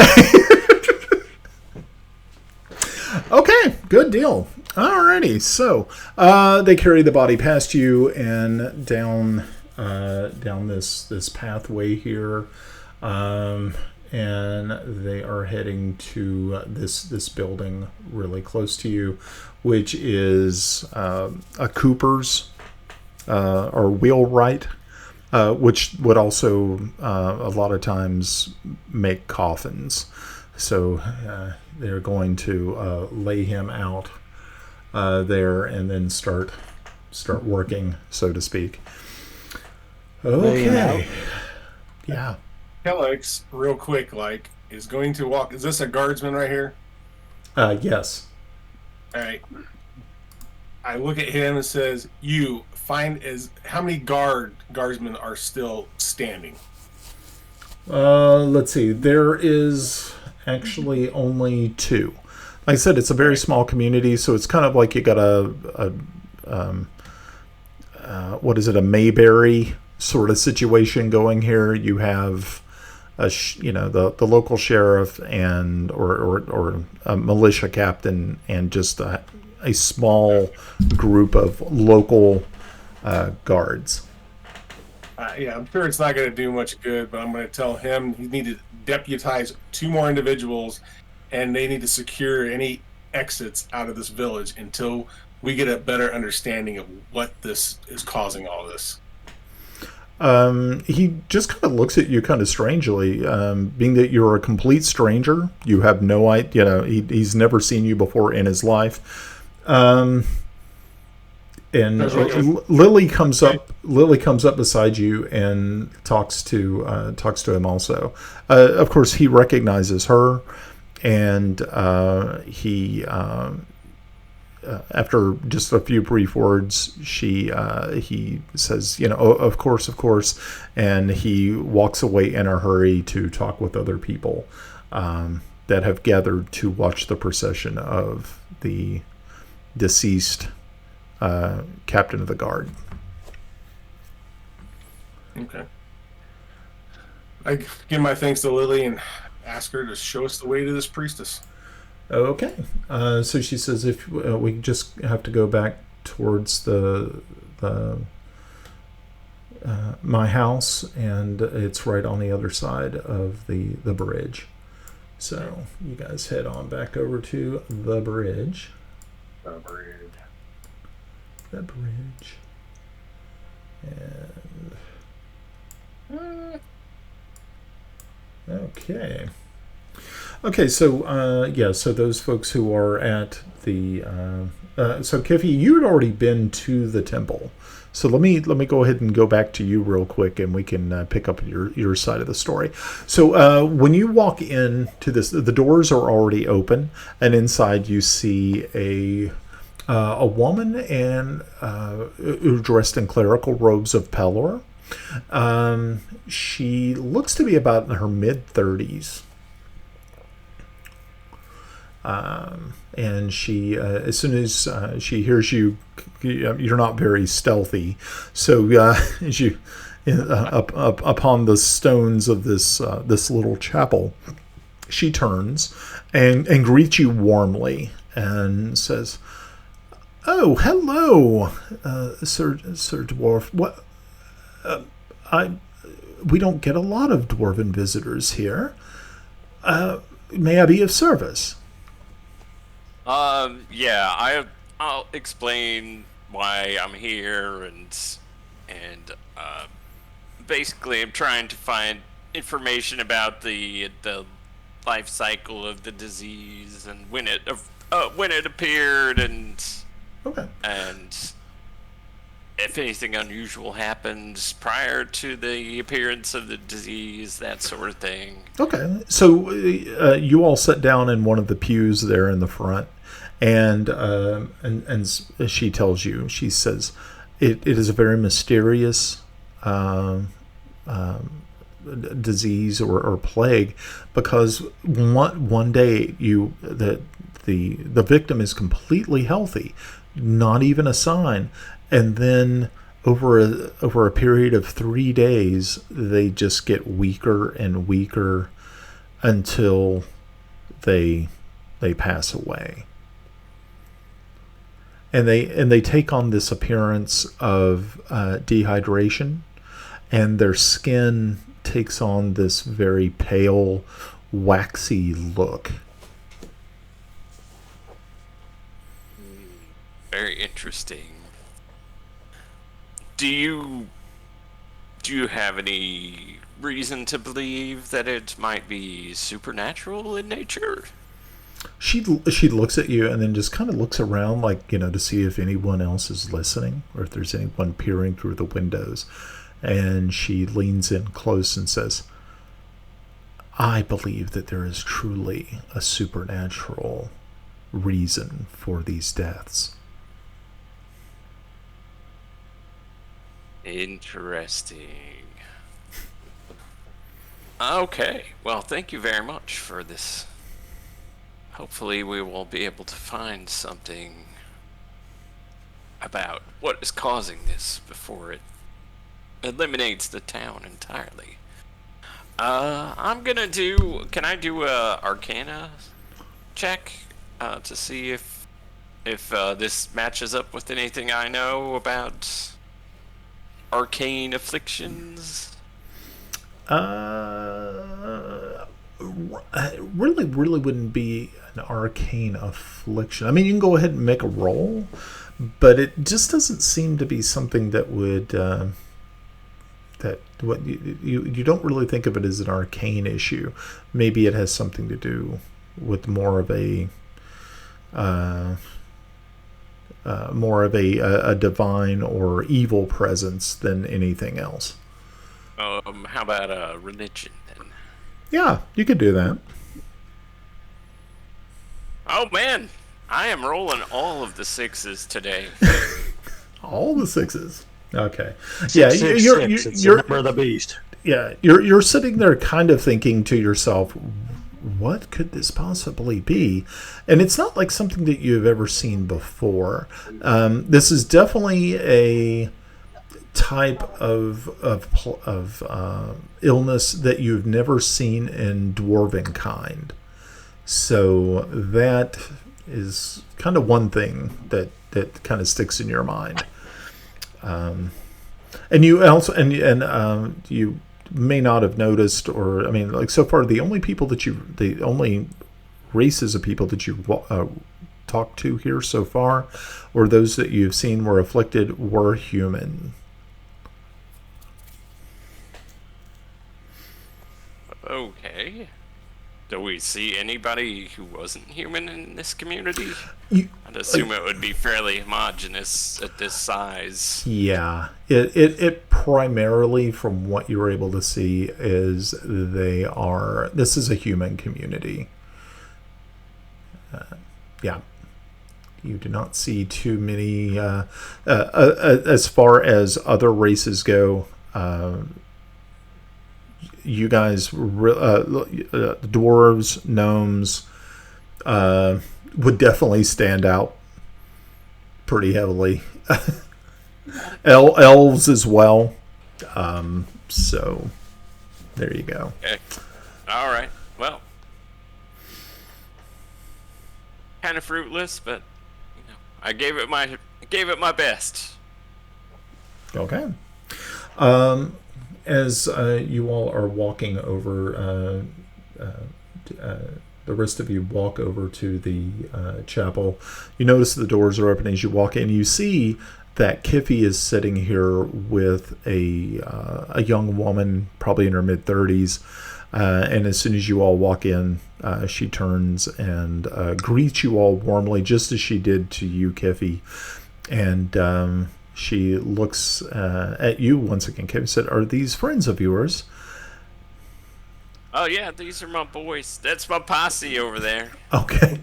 She just looks around and says, so many new faces. We haven't had too many visitors here. As a matter of fact, we're actually losing residents pretty quickly, either to the plague itself, or people are scared and they're starting to run. I would figure probably within the next few weeks we're going to lose at least half our population. Well, I'm hoping to mitigate that a bit. We're going to try to keep everybody, especially those who are ill, within the town. We don't know what's causing this, this illness, so we don't want it to spread to the neighboring villages and such. So that's extremely wise. She says, "Well, if there's anything that I can help you with, my name is." We do need to find somebody who is sick who has yet to pass. She thinks she kind of going through, and it's like, well,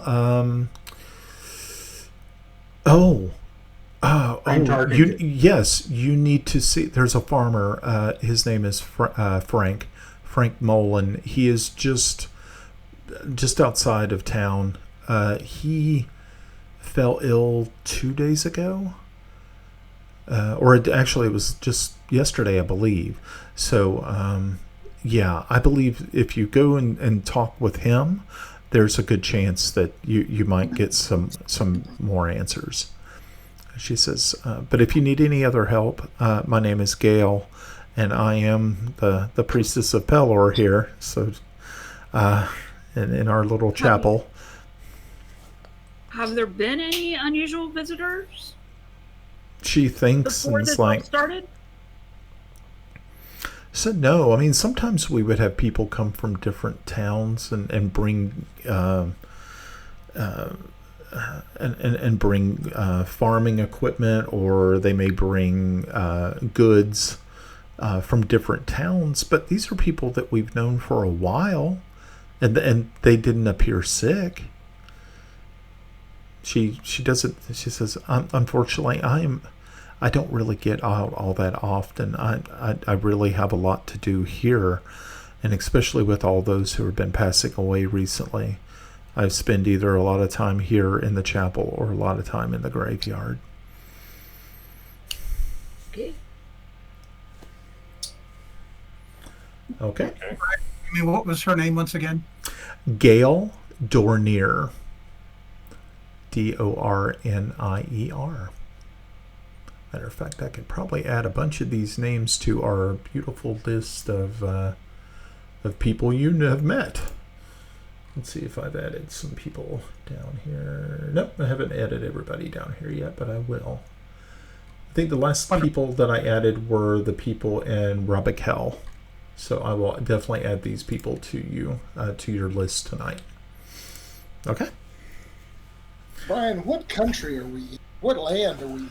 Okay, you're actually, you're in Sterich, which is southwest of Bissell. Sterich has a loose sort of alliance with Bissell. Lady Ilia of Bissell is actually from Sterich. Her family was deposed by her cousins, by one of her uncles. And at this point in time, one of her cousins sits on the throne. So there is a little bit of... Yeah, there's you're not really too sure what the relationship is between Lady Ilia and I believe it's trying to remember, it's the Emendov family. So yeah, you're not.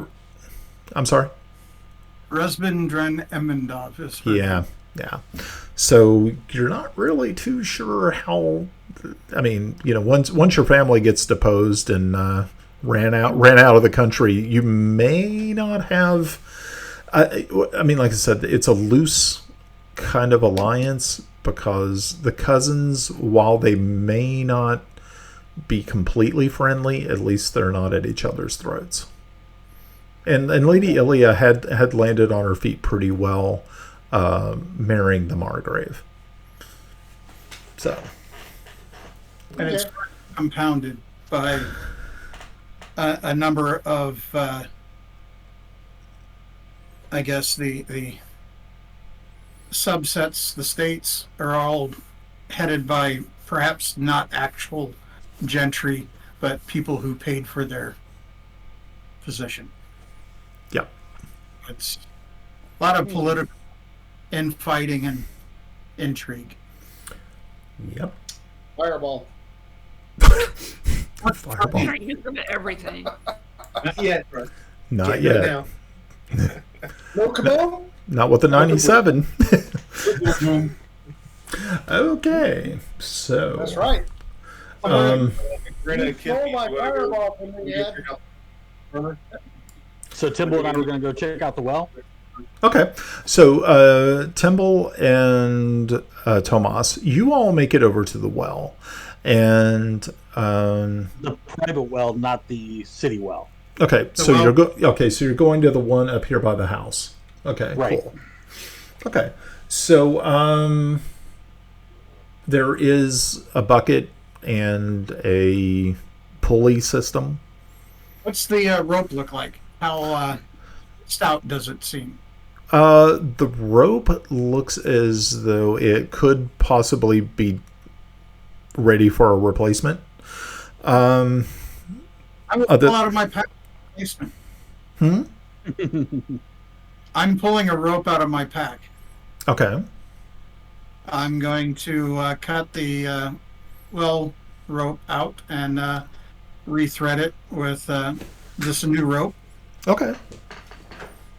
Moss right. looks at him and says, "Good idea. We'll start building up internally, and we'll build up the property values here." Well, I think I will go ahead and also get out a lantern. Okay. And I'll tie it off at the end of the rope. And I'm Okay. going to start lowering that down in to kind of inspect. And then I'm going to tie myself off. And, my good friend, Tomas, is going to lower me down so that I can inspect the well. Okay. Okay. Very good. Okay. So yeah, you tie yourself off. You have the lantern lit, and you hand Tomas the other side, the rope, and so give me an acrobatics check, as you rappel yourself down the side of this well.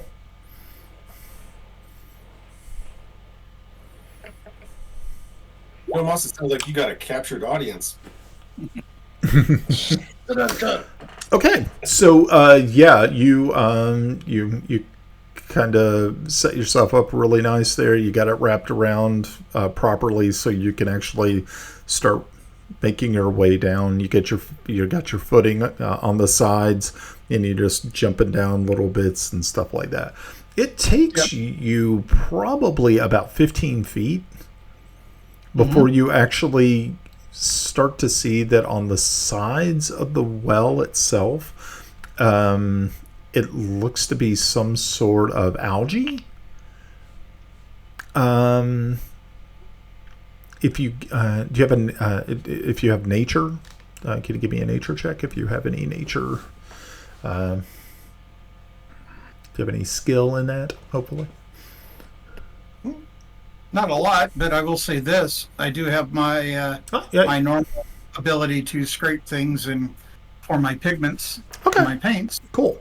So, Okay, yeah. So, you're scraping this off. You're looking at it, and it looks to be just like a simple green algae. It's not like a black mold or anything like that. So it's definitely plant-like than bacterial. Yeah. It's not like It's not an ooze. Yeah, we're not getting Legionnaire's disease from this or anything like that. Another 5 feet down, you eventually get to the actual water source itself. Okay. Is there anything on the water, any like oil slick that I can see? No, it seems very clean. You can reach in, grab some in your hand, and just sort of see. It doesn't seem to have any particulates or detritus floating in it. It just seems very. But the one thing that you did notice is that you are definitely well below the river bottom part. So you're kind of thinking that this is from an aquifer. This one might be from an aquifer. The one in town, though, might not be. It might actually be a direct connect into the lake itself. If it's from an aquifer, would that be related to the Dickford too? I have no idea what the hell you're talking about. Oh, God. Okay. Good effort. I'll give him the signal. Pull me out. Real quick, look, if the water's clear, look below the line, see if there's a tunnel or anything. Because you've got the lantern down there, you could look it around. Anything, I guess, odd about the walls under the water? And how deep is the water down there? I'm not. No. This just let's go with the rope. Nice. Okay. How deep is it? All you hear is a splash. Yeah, that would be terrible. Okay. But yeah, you don't really see anything else. I mean, it is pretty dark down here, and the water does. You can tell that it goes probably a lot deeper. But Timbo, incoming. Oh no! I dropped one of my bright glowing rocks down. I'm safe. I have no worries. Okay. And it goes down into the water. Yep. Yeah, so you drop this rock down there. You can see it glowing all the way down, casting this glow on the wall. You see it pass by Timble and splash into the water, and it goes down probably about another 10 feet below the water line, and it rests on the bottom. Okay. I was just giving him a light source. Okay. So are you gonna? Yeah. Now, of course, you can. Hey, Timble, Jump in the water. No, I give him a light source so he can look in the water and see if there's anything down there, goober. That's no fun. He could swim down to the light. This is called cooperation. You know, I know that's a something foreign Tomas word. would not know about. Hey, at least I threw a chromatic orb of fire down there to get him. Oh gosh, drop a. Now, you know, there was a thought of doing that, but yeah. You know, I bet a fireball would fit nicely in here as I pull Timble up. Can you imagine that fireball? Whoosh! It would shoot him out like a cannon. Fried Temple. It would be funny. Yeah. Chicken fried Temple. Yeah. So I pull Chicken Timble up, fried. and then, I guess we had to do the rope and go do the other well real quick while everybody else is out running around. Okay. Go check the. Okay. About what time is it now? By the time that you guys have actually went in, talked with some people, it is now closer to 6 o'clock. Yeah, people are starting to, either go in, finish up for the day. Lily comes to the group that had been traveling with her over to, and she says, we had planned on having a meeting at the over at the Gray Swan this evening. It was a town meeting. I know this sounds like maybe just premature, but it would be nice if you all could come and say something to the townspeople. Is there any... What did you say? Run? Run. Flee for your lives. Well, I'm going to go over and drag Tomas with me, and we will check the other well that we know of. Okay. If I see Nellie, I'm going to ask her, are these the only 2 wells in town? She says that those are the only 2 wells. Oh, okay. All right. Simple enough. Let's check it. Okay. Wasn't there a third one? 2. Oh, there's a third one. Yeah. Is there a third one? Let's see. Oh, there is one. There's actually one behind the inn itself, the tavern. Well, we got to remember, Grenna is the click happy everywhere, but you need to remember that well, so that's not the important well. You don't know that. I get an idea. Why don't we drop Tomas in the well? So, Temple and Tomas got the Purity wells. will sanctify and purify the water. Oh, can I get another one of those stones? That Yeah, sure. light stones? Flip. Here. Okay. All right, rappel on down there, Timble. Okay, so you're heading on down. Give me another acrobatics check, please. Bloop. Bloop. Okay, so you think you're standing there on the edge. You're getting ready to rappel down when your foot slips off of the stone there. Tomas, if you give me a dexterity check, we'll see if you can reach out and catch him before he falls into the well.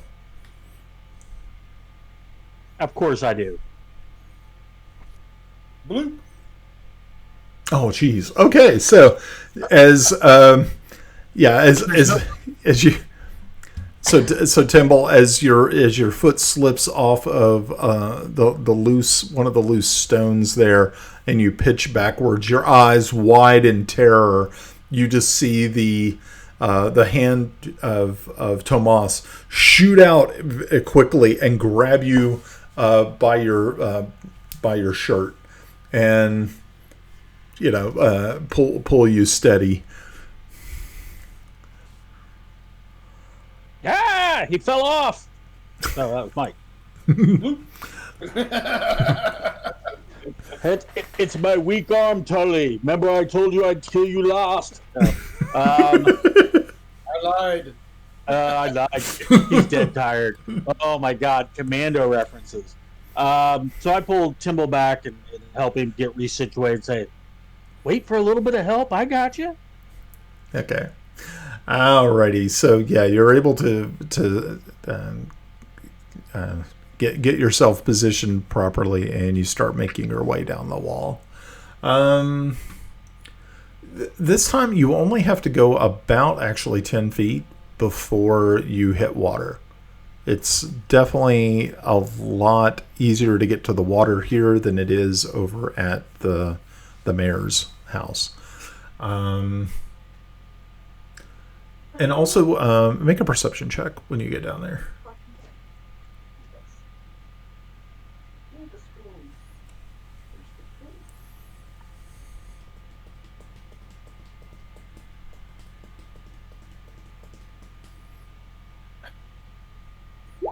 Okay. All right. So yeah, you're just looking down there and everything, and you notice that there is a definite lack of the green algae. There is actually nothing on the sides, but you notice that the bottom of the well has a faint sort of current that is swirling it counterclockwise. Drop that rock.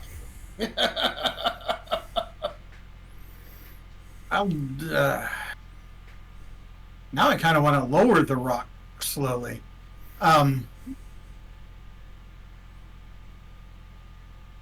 Don't tell me to drop you a bucket. That will only end badly. No. Bonk. I was contemplating how hard it would be to tie string around a rock while dangling at the end of a rope. You know, that was what was in my mind.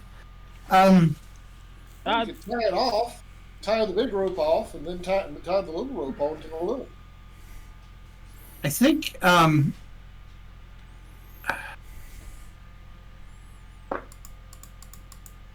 I can make more rocks. That's not a problem.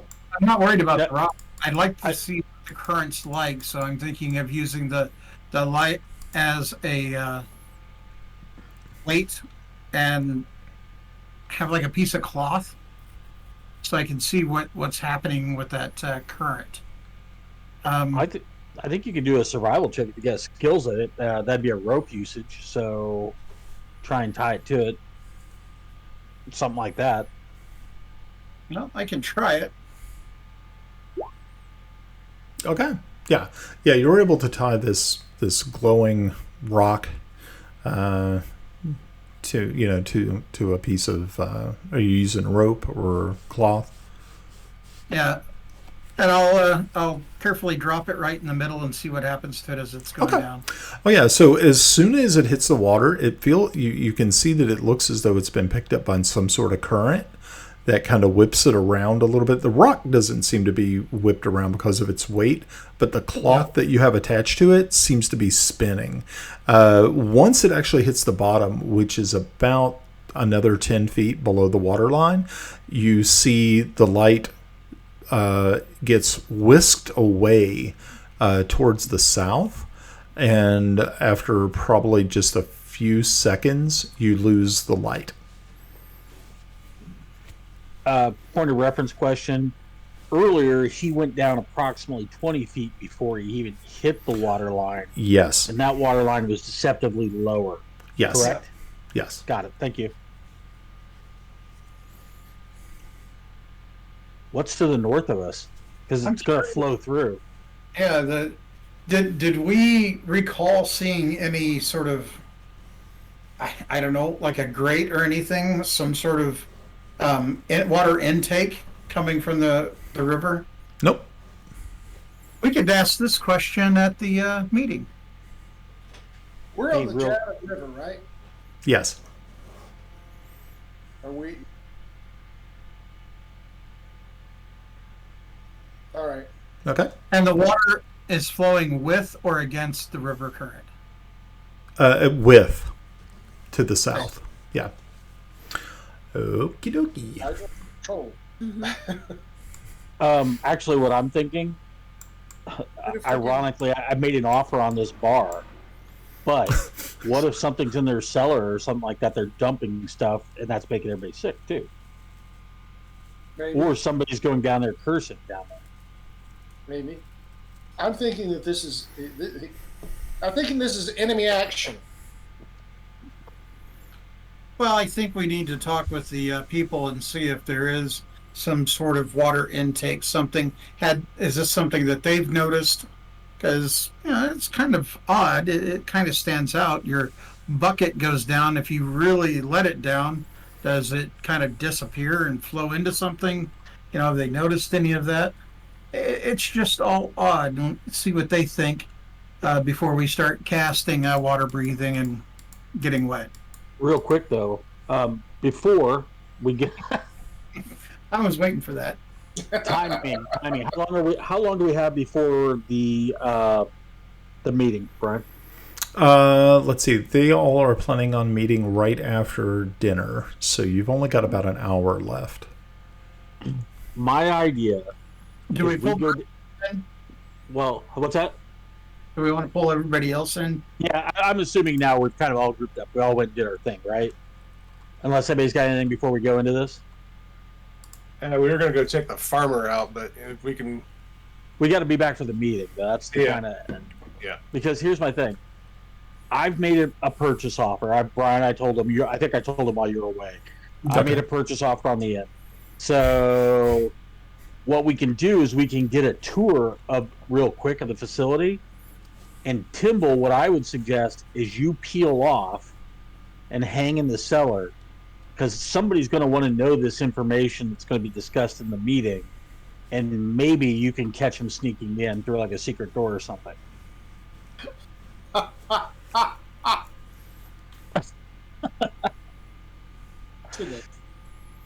Meanwhile, Brian's taking notes like, yeah, that's exactly what happened. Yeah!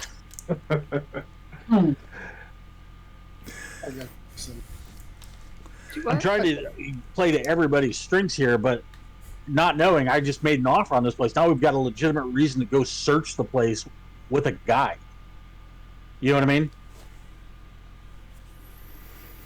However you justify it. Well, no, I'm just playing myself. Good idea, bad idea. Makes sense, but I'm at that point where I want to be in two places at once. Nope. Pav, thoughts? I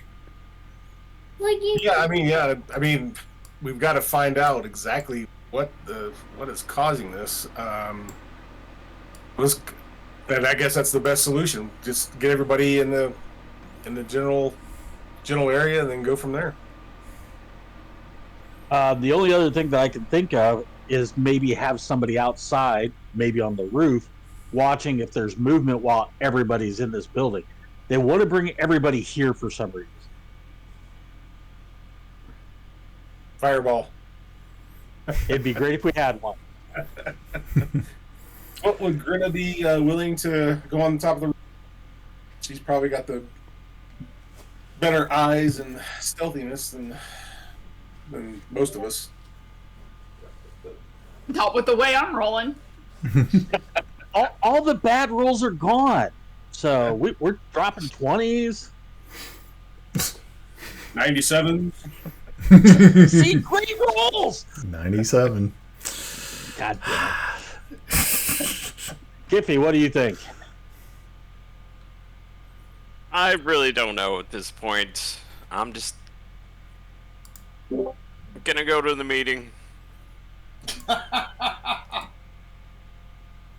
Russ, you're the final. Well, Where you left? No, there's What? Mickey. I didn't leave. No, I was talking about Grinna and Kiffy. Oh, okay. I'm at the tavern Tavern's always a good place to be. I'll with go. Melda. And Bubbles. Yeah, but the question, Greta, is would you be willing to go up to the top as a lookout while we're inside at the meeting? Oh, I suppose I could try to finagle that. You know, that's Yes. 3 times as high for a gnome than it is for a human. That's okay, I bounce.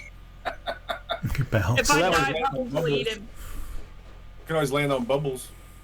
He's soft. And we could plant Kiffy in the common room. So it's, the 4 of us, we go there, Kiffy's planted, she's upstairs, we plant Timble downstairs, and then see what happens. And that'll be a great narrative. Well, I mean, by the time we get through that, it'll be a great narrative wraps. That we just discovered the disease of the city is the infectious dude with the cancerous mark. Anyway.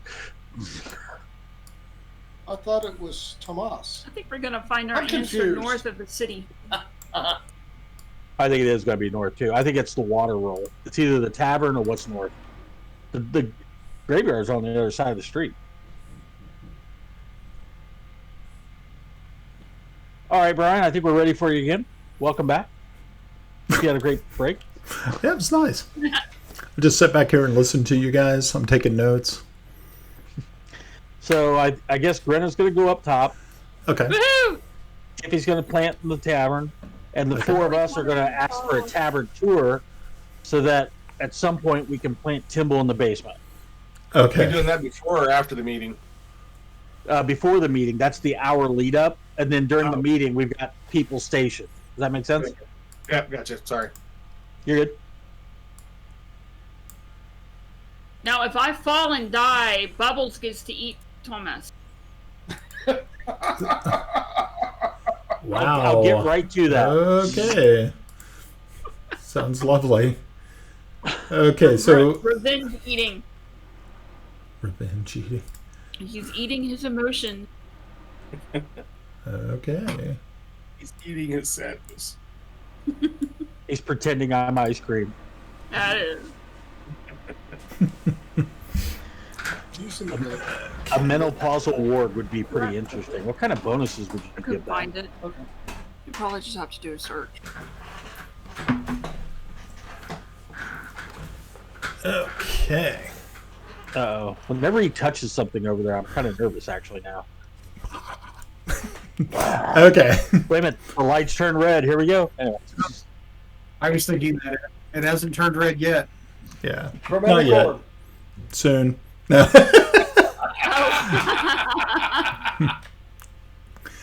When the lights turn red, that means bad things are afoot. Okay. Dun, dun, dun. Oh, here's a code. Yeah. So I kind of wonder what. I guess pink would be kind of like, I guess, somewhat dangerous. I don't freaking know. Alrighty. It's fierce. It's fierce. Fierce. It's fierce. There we go. It's fierce, y'all. All right. So, so you plant Grinna on the roof, and the rest of you go in and talk We with. plant Grinna on the roof. I'm a We tree. plant Grinna on the roof. I like that. I'm Okay. a little mushroom. Catapult. Okay. So you go in and you talk. So you go in and talk with Dostrin. He's the innkeeper and owner of the Grey Swan. And he is standing there with a woman probably close to about his age, maybe a little bit younger, probably late 30s, who introduces herself as Jessie. And they talk to you for just a couple of minutes, and you mentioned that you wanted to go on a quick tour of the tavern itself. And so, yeah, they oblige, and they take you through, show you the main room. There is also a kitchen area and a larder off to the side of that. It's actually kind of a small place, but with a little bit of work and maybe some, you could actually turn this into something that would be maybe profitable. I mean, you got to think. They don't really have the population here to make this like a stunning success, but at least they do have something here. So Right. Okay. okay. And is there a basement area or anything like that?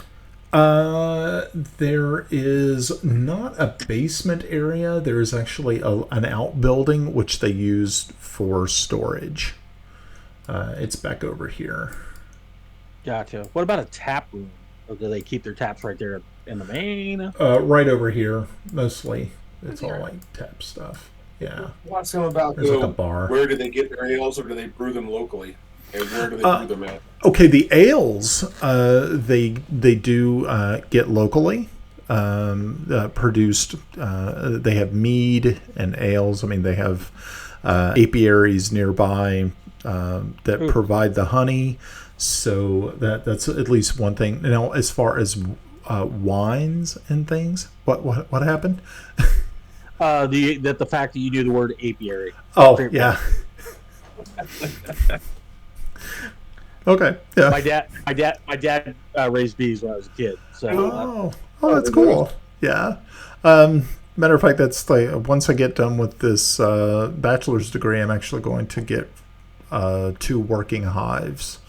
My brother used to do it, and he had a blast doing it. And Cool. my son loves it, so he said he would help me. I was like, okay, cool. We'll get bees. Okay, so I digress. The wines, though, have to be brought in. This is not wine country. So, I mean, primarily this is wheat and barley, alfalfa, things like that. You don't. This isn't wine country in any way, shape, or form. So that's interesting. Mm-hmm. What's your best-selling beer here? Oh, he says, well, the best is, it says... Not the best tasting, the best selling. What do you sell the most of? Oh, okay. He says we have a Javon River Ale, and then we have the Golden Bee Mead. Those are our 2 favorites. The River Ale is very, very popular. And that is, of course, produced locally, as is the Golden Bee. That's where I'm going. Where does that beer get its water? Where is that beer brewed? Well, a lot of the beer itself is brewed by one farming family that is just outside of town, a little bit to the west. They're probably too far away from the Javon to use the river water, so it's probably aquifer is what they're pulling from. You may want to talk with Moira Blanston. Moira is the wife of Grant, and Grant Blanston and Moira have lived here all their lives. And I think they're the 3rd generation that produces this beverage. Do you know if they'll be at the meeting tonight? Be nice to meet them. Most likely they will be here. I can. I'll point them out to you once they arrive. Perfect. Okay.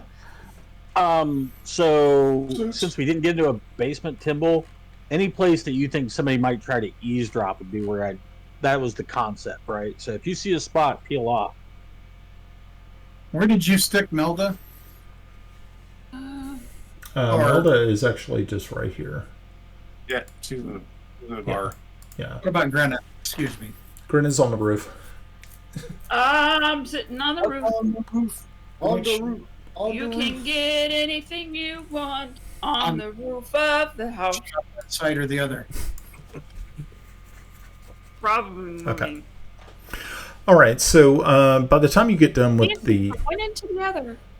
Yeah, so by the time you get done with the tour, people have started to show up, and you see that there's a pretty decent amount of people taking up the inside of the Swan, of the Gray Swan, and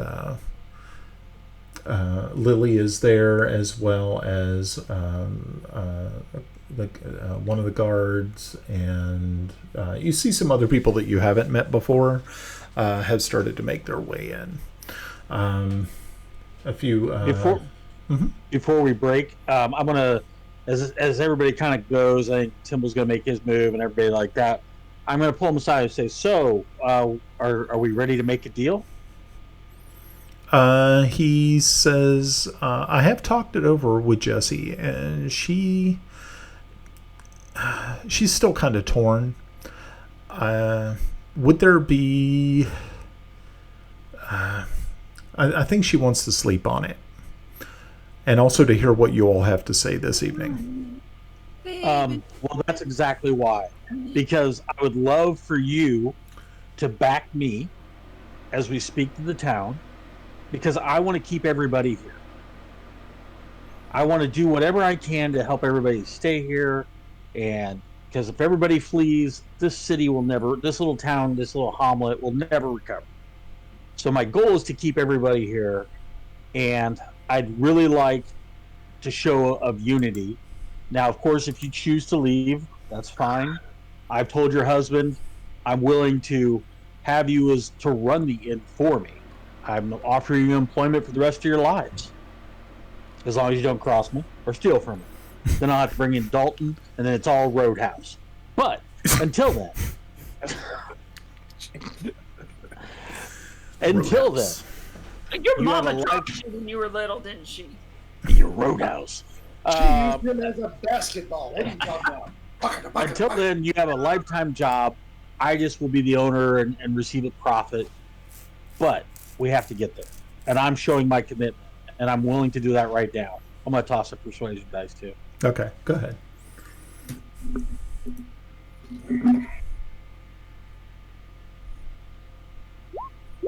Okay. So, yeah, they look at each other. You know, he smiles at her. She smiles back at him. And they say, okay, this sounds like a good deal.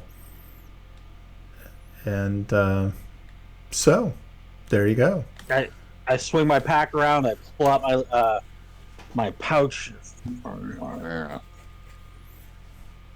Hand it to him right there. Closing the deal right now. Okay, so the rest of you guys are watching this go down as Squire Tomas drops a bag of coin on these people. They're smiling from ear to ear. They shake hands on it, and congratulations, Tomas! You now are the fine owner of the Gray Swan Inn, the Gray Swan Tavern in the beautiful village of Merrydale, Sterich. Okay. Alrighty. Oh, yes. Okay. He said it. Alrighty, so you guys are all inside. Most of the people seem to be here, and Lily stands up and brings everybody to a quiet, just a little murmur, and she says, "Welcome, friends and longtime family. You know me, but I'm here to introduce you to the people who I believe will be able to find out what has happened to our fair Merrydale. As you all know, my father passed away this afternoon, and also we lost Captain Tolnai." And you hear like some people gasp because they didn't even know. They just came out of the fields from farms, a couple of miles away, and hadn't been in town. And you hear someone say, "So who's actually running this town now?" And it just goes ignored for the time being. And she says, I traveled to Pellick to talk to these fine individuals. And she looks around and says, I know they've been walking around town all day trying to get some information. You see like the priestess is there for the Gail is there, and you see a bunch of other people that you had talked to throughout the day. And she says, I truthfully believe that they are here to definitely help us. And then you see one of the guys who was on the boat with you guys when you came in, and he said, "Yeah, that one right over there, that little short fella, he's a doctor. He came all the way here from Pellick, and he's going to save the whole town. He's smart." And and you hear other people, they're like, "Oh, ooh, it's you're." You've definitely gotten their attention. This guy got their attention with that, and he says, "Yeah, I mean, he was talking on the ship, on the way down here, and he's smart. He's definitely smarter than most people around here." And yep. Mm-hmm.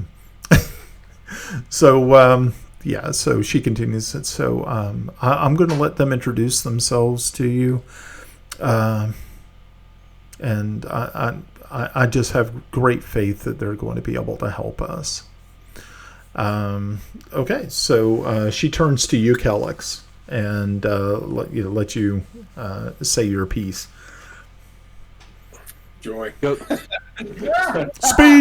Speech. go Kleenex. Sorry, we had to Go burn it down to Kleenex. prove it. Put you on the spot. Greetings all. I am Sir Kellex Celene, hailing from Bissell. And as the good lady here, and I poured to Lily and said, yes, we are here to aid you. However, we also need your help. I would like to implement I do not wish people to leave the town for two reasons: to keep you safe, and also to keep those outside the village safe. Just in case whatever this disease curse is, it does not get passed on to other towns like that. I understand you're all afraid, fearful. However, if we stick together, I'm sure we can solve them. And I just kind of go over to Tomas. Tomas. Hey, I'm Kleenex. And then Tomas says, "And I too believe we're going to solve this together. So much so that I have agreed to purchase this fine inn and keep the proprietors on just to inspire them to stay here. We're going to save this city. The only way to save the city might be to destroy this city, but we're going to do it together." Here, here. Alex kind of pounds his tankard, wherever he's got in his hand at the time. In fact, as the new owner of the inn, I'm instructing the bartenders and the waitresses right now. Free drinks for the evening. And then he walks back into the tap room and he tells them, own everything but the river ale. He's going to just empty the larder. Okay. Alrighty. So I would like for both you and Kellex to make persuasion checks. Mm-hmm. I guess it's better in perception. Yeah. Depends on how you roll, man. Yeah, true. Okay, actually not bad. Tomas, though, you nail it. I mean, you actually see smiles and people. You lifted their spirits. You gave them hope, and you gave them something that they haven't had in a long time. Somebody to stand up. Does anybody have any pie? Any pie? I sure would like some pie. Okay. I think Mike gets the joke. Because I don't. Okay, so, yeah. I mean, you've given them something to grasp onto, something that they haven't had in a long time. Someone who has some leadership quality. Being that you were backed up by Kellex, who opened, gave a kind of a soft opening, but at least he was, he let people know what was happening. You were the one who really kind of drove it in there. Is there anybody else who wanted to speak? I do. Okay. That's why I've jumped up on a table. Okay. And Stand up. just have a few questions for you all. We noticed that in the Real quick, that while there was he's doing that, this is where I'm instructing the waitresses to bring beer Okay. to everybody: wine, beer, mead, but nothing from the riverside. Okay. there is in the well a bit of a current. Now, is there an intake from the river that flows into the well? And I'm not referring to the one out the back of the public house here. I'm referring to the one that's just north of us. You see a lot of puzzled looks. No one seems to know anything about it. Okay. What's the innkeeper? What was his name? His name is Dostrin. Dostern. Now I'll turn to him and go, the well you have behind the public house here, now does it have a current with it? Have you noticed? He does. I don't believe it does. We haven't had any problems with it in the past. I would ask that everyone who's here who needs to get water, please go over to use the aquifer-fed well by the mayor's home. I think that's possibly a little safer. It's odd that we saw this, but we will be inspecting more and seeing if we can note other oddities and see if how the good people of the hamlet here is getting sick. Thank you. Okay. Grinna, you're on the roof, and I need you to make a perception check. Boy, here we go.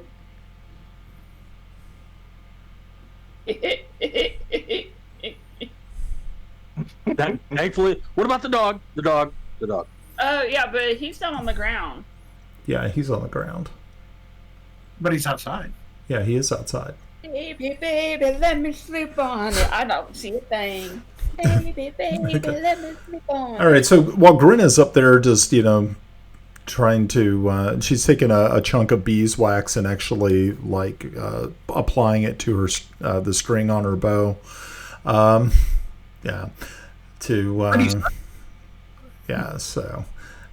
She does not notice anything that is going on. Go ahead and give. Let me see what. I think I have his information up here too. Let me find Bubbles, master of master of woofs. Someone's stuck in the well. Timble fell down the well, boy. That would be pretty freaking hilarious.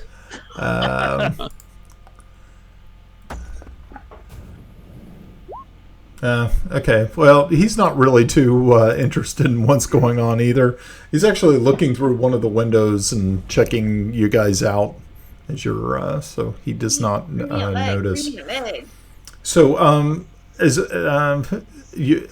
So you don't notice anything that's going on outside, but the door opens. The front door of the tavern opens. And just as you are finishing up your speech, Timble, and a elven woman, probably. So, like I said, this is a pretty rare occurrence because there's not really a lot of elves around this area. But this elven woman walks in. She is. Hold on, let me see if I can get a little bit more information for you. Oh, okay. Here you go. So, yes, an elven woman of some age, enters the inn. She makes her way through the group of people, and she actually approaches the table that Melda is sitting at. Let's see, is there anybody actually standing near Melda? Actually, I think she's at her own table.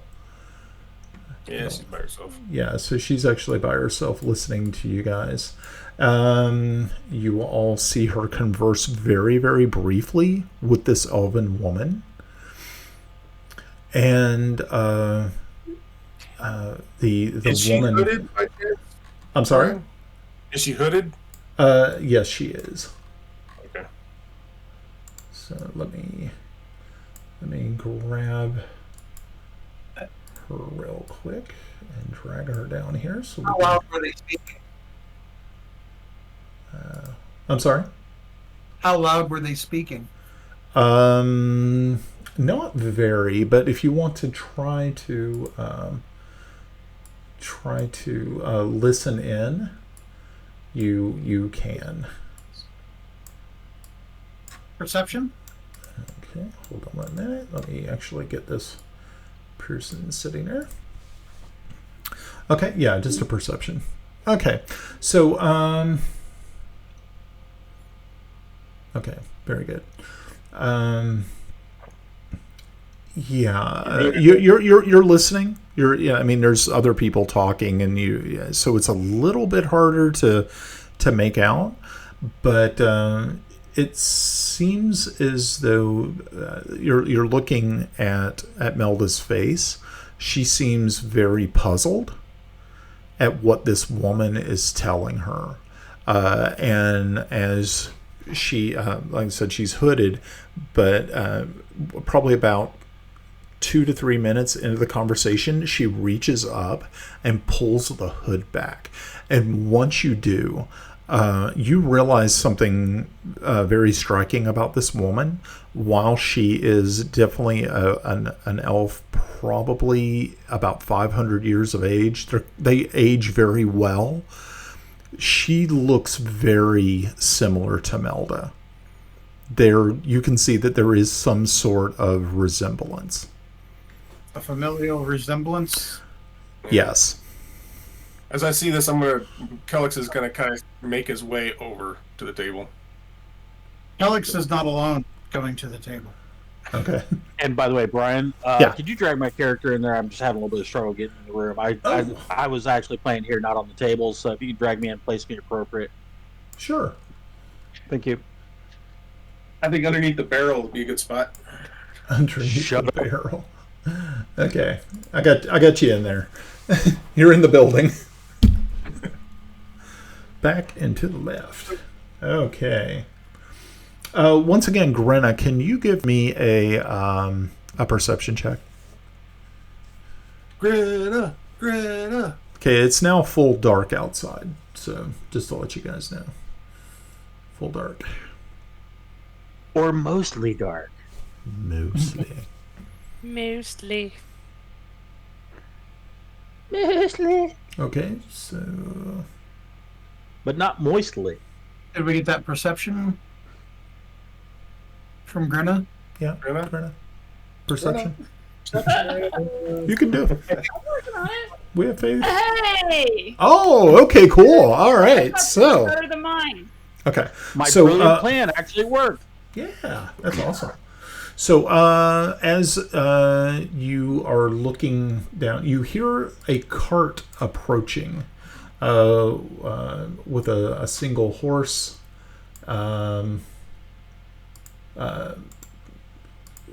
Actually pulling the cart. So that's kind of cool. Is he being followed by hobbit children going, get off, get off, get off? No, nothing that interesting or cool. I know, right? Just terrible. The cart pulls up in front of the inn, and you see the man who is behind the reins jumps down from the seat, and two young ladies jump out of the back of the cart and start to unload wooden crates, and they don't speak. All they do is unload these crates, and they start to make their way into the building. I didn't think that my new drapes were going to arrive this quick. Timber. Amazon Prime's awesome. Okay. Okay. Okay, so those who are sitting next to Melda, you as soon as you walk over and make your presence known, this woman, this elven lady, you can see that she is dressed. Definitely, she's not from this region. Her dress is definitely not rural in any way, shape, or form. There is an air about her of nobility, and she is definitely a stranger to this region. She, as soon as you approach, she quickly looks up at you and just sort of scans you. Just she sizes you up. I'll come over and get Melda's attention and said, "Is everything okay? Can we sit?" It's got Melda looks up at you and make a perception check. Can I make a perception check to see if I see him come in? Oh, sorry. I was going to ask if I can make a perception check, see if I notice him, so I'll send wine over if I do. Also, I'd like to, I don't know if this would count the same perception. Is this other elf look kind of familiar to me? The only reason she looks familiar to you is because of the facial features are very similar to that of Melda's. Okay. And a perception. Okay. Perception check. Okay. So yeah. Okay. Wow. Okay. Very good. That's what we're looking for. Timble, you had a question? I was just going to say, when I walk over, I'm actually going to hold my hand out and present myself to the woman, and say, "Hello, my name is Timble Snibbenblaven. I am a friend of Melda. Who might you be?" She looks over at you. She actually gives you an actual smile, and once you see it, it's like, oh my gosh, she looks so much like, it's the same sort of smile that Melda had flashed before. You can see that there are subtle differences, but it's very, very close. And she puts out her hand, very ladylike, and she says, "Oh, my name is Shara. I'm so pleased to meet you. You're a friend of Melda's." Certainly, she's such a wonderful person. You two look so much alike. You're her younger sister? Maybe. She immediately turns and looks at Melda and says, "This one is quite charming. And how did you run into such interesting people?" Of course, the person. I know Glenn in real life. He doesn't have any game like this. Okay.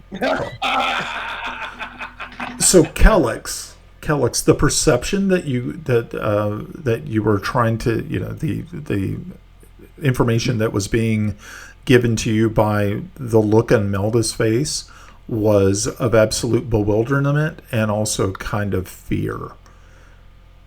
Oh, right. Yeah. Okay. So her eyes are large, and it looks like she's upset. Of course, you're not really too sure what this woman had said to her, but the woman doesn't seem to be fazed at all. But yes. Kaboom? I'm sorry. Kaboom? So, go ahead. Kaboom. What? No fireballs yet. We're gonna burn Tomas's end to the ground by the end of the session. Nice. You know what? You said it's a bad thing. Timble's like, sign me up for burning down the inn. I was gonna. Did I catch any of the anything that was said as I was walking over? I had a 17 perception. That's what I was listening for. I didn't know if I caught any of it. Yeah, the only thing that you caught was this tail end of this sentence is that she is not your mother. My mother? Okay. Glenn, you should really take the feat that allows you to read lips. I do need that. Okay, well, so obviously I see there's obvious concern with Melda. I kind of look over Shara, I guess, after hearing the intro. Dad, I stand up and reach out and say, my name is Kellix. Odd chance that you're here tonight. You seem to know Melda. Yes, I do know Melda. And once again, she just looks back over at Melda, and Melda is still just in shock. Grenna, real quick, as these people are unloading this cart, Bubbles is growling like a deep. I mean, he is on edge. Whatever is something about these people, he is not having any of it, but he is holding his ground. Do we hear any? This? No, there's just way too much noise inside the tavern that you wouldn't be able to hear See it. where I am? Okay, can I get... I'm sitting in the doorway. Okay. So you're sitting in the doorway. So the door swings open, hitting you in the back, and you see a pretty half-elven woman walk in carrying a small crate, and inside of it is a large cask of wine. And you hear Dostrin look. He looks up and says, "Oh, Tenya is here. Tenya, yeah, yes. And he waves her over, and he makes this announcement, guys, Nasiful is here. He's brought wine. And everybody, I mean, it's like the whole place just breaks into, just joyous, this joyous feeling sort of pours over the congregation, so to speak. And soon you see another woman, a blonde woman walk in, and she also has 2 jugs of these of this wine and sets it up on top of the bar. And then finally, a young man, you're looking at probably about his mid-30s, wearing. He's definitely not a farmer. Probably a high class sort of merchant, walks in, and he's got a cape on. He looks dashing, and you can see the eyes of many of the young ladies in this room immediately turn and follow his passage through the bar. He also has 2 of these huge casks of wine and places them on the counter. Tomas, you first, and then I'll get to. Yep, I gotcha. Yes. So, Tomas, first of all, thinking back, there was not a lot of wine here, correct? No, wine is really hard to get here. Is that by nature, or was implied? Is it a common drink? Locally produced. Yeah, they can't make it locally, so it has to be brought in. Obviously, this group of people are well known because Dostrin called them by name, and they're bringing in these. So you're looking at least 5 large casks of wine. Okay. And based on what we have in stores, because I just did the inventory with my, do we have enough to cover for the evening without drinking the wine? Oh yeah. And then okay. So then I'm going to let Russ say what he's going to do. Then I'm going to say what I want to do after that. Yeah. Okay, Russ. As they pass by me and I see them bringing in wine, I take one of my rocks and I flip it at Squire Tomas. Okay. And he get his attention, and I'm going. Actually, that's a great segue. where does the rock land? I don't know. Do I hit him with the rock? I just want to know where it lands. I want to know. Make a ranged attack. See if it bounce it off his head. Bounce it off his head. Yeah, it should be under like. Dex. Dex would be fine. While they're doing this mess, I rolled a 18 acrobatics to get off the.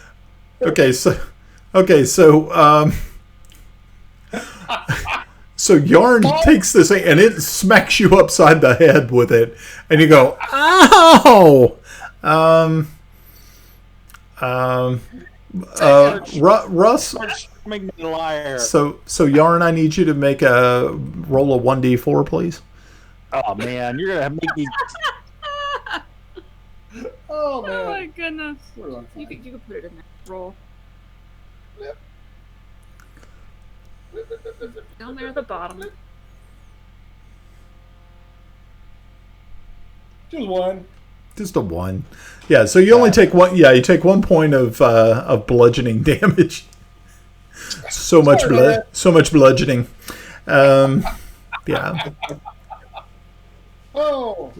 So Tomas is gonna kind of climb up on the bar, motion for a stool so he can sit down, kind of make a place for himself, and he's going to start performing while they're over there talking before anybody breaks out the wine. Okay. And I'm going to start singing a beer song about the virtues of beer. Okay. So Timble, what are you doing? As these ladies and this gentleman walk in, Yeah. I will turn to Shira and in Elven say, "Oh, are these friends of yours?" If Melda looks at me, I'll give her a wink. Okay. So Shira looks over. Yeah, she says, looks over as they are walking in with the wine, and she says, "No, I travel alone." Mm-mm. Let me go investigate what's going on. Okay. And I'm gonna walking. I'll let myself past her carefully. Okay. I will not do anything. The temptation's there, and I'll move over. Kaboom. Well, I'll give you the flint and hold the steel in my hand. How's that? I can make fire from my finger. No, but that you're partially there. And Brian, I'm going to use my inspiration from last game to influence that roll. I'm going to re-roll it. Okay. All right, here we go. That didn't work last time. Law of averages, this should be a good one. Of course it's not. I miss American Pie. Well, luckily for you, most people have already had plenty enough beer to not really, be too concerned.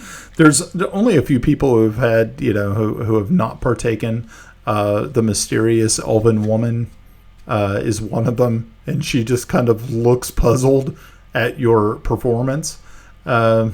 And Don doesn't Henley has the same. Don Henley has the same effect on me. Yeah. You do see some, giggling amongst some people, but as these new strangers have appeared, you see that some of the females are walking around talking with some of the gentlemen, and you see that this Nassifal person, the young man that walked in, has a small entourage of ladies who are kind of swooning over him. An interesting kind of group. I need all of you to make a perception check.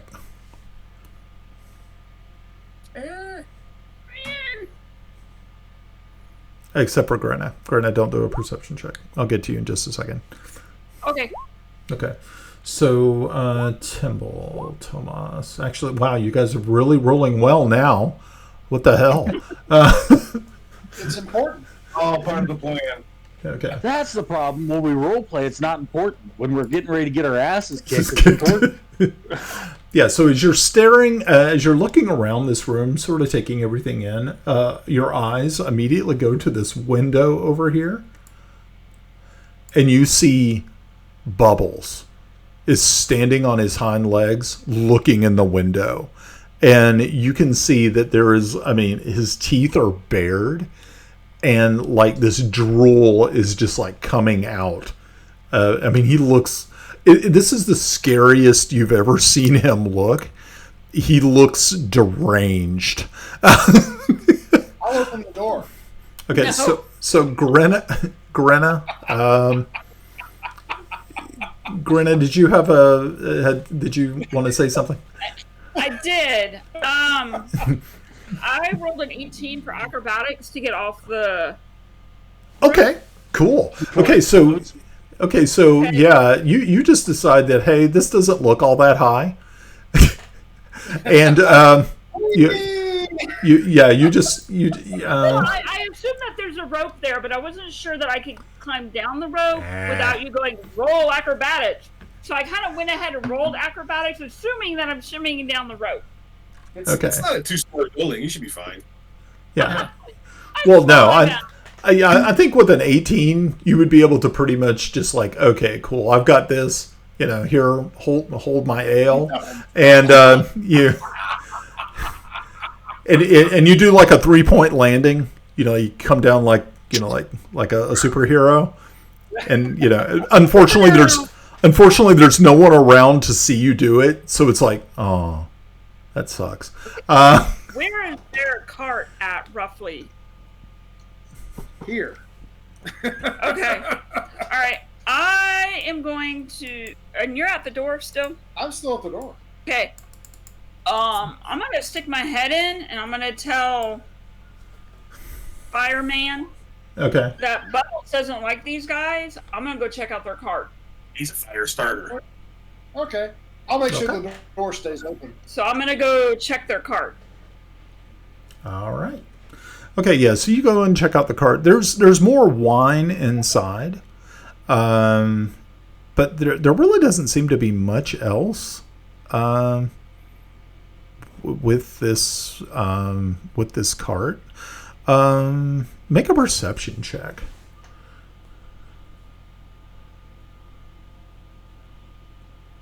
Yeah, not today. Okay. Alrighty. So, not today, kids. Alrighty. But yeah, you don't really notice anything special about the cart. Kellex. So we see Bubbles. Obviously, he's not happy about something. Nope. Do we actually get the idea that it's these new visitors that are a problem? You're not really too sure what is going on with him because you did not see his reaction from the outside. Yeah, that's pretty much what you're able to gather. You just see that he is looking like it's like somebody gave him a case of rabies, temporary rabies or something, because he is like he's not having this at all. I'll kind of whisper to Melda. I said, "I think there's a problem," and I don't know if she noticed Bubbles or not, and I'll just kind of nod my head toward the window. Yeah. She turns really quick and looks, and she actually gasps. It's like, "Oh my gosh, what's wrong with it?" You see Shira, the elven woman, just sort of do a slow turn and says, I think it's time for me to go." And she stands up. Yes. Yes, Tomas. So I see the elven women intermingling with the men, kind of like Yes. maybe a prostitution ring kind of thing. Yeah, maybe. And they're using my facilities for this. Oh, God. I know where this is going. Roadhouse. I know where this is Roadhouse. going. Oh. Can we roll initiative yet? It's 10 o'clock. It's 10 o'clock, so the only initiative you're going to roll is guess what? Yeah, we're actually gonna stop here tonight. That's exactly what I wanted to know before this happens. Can we level up now?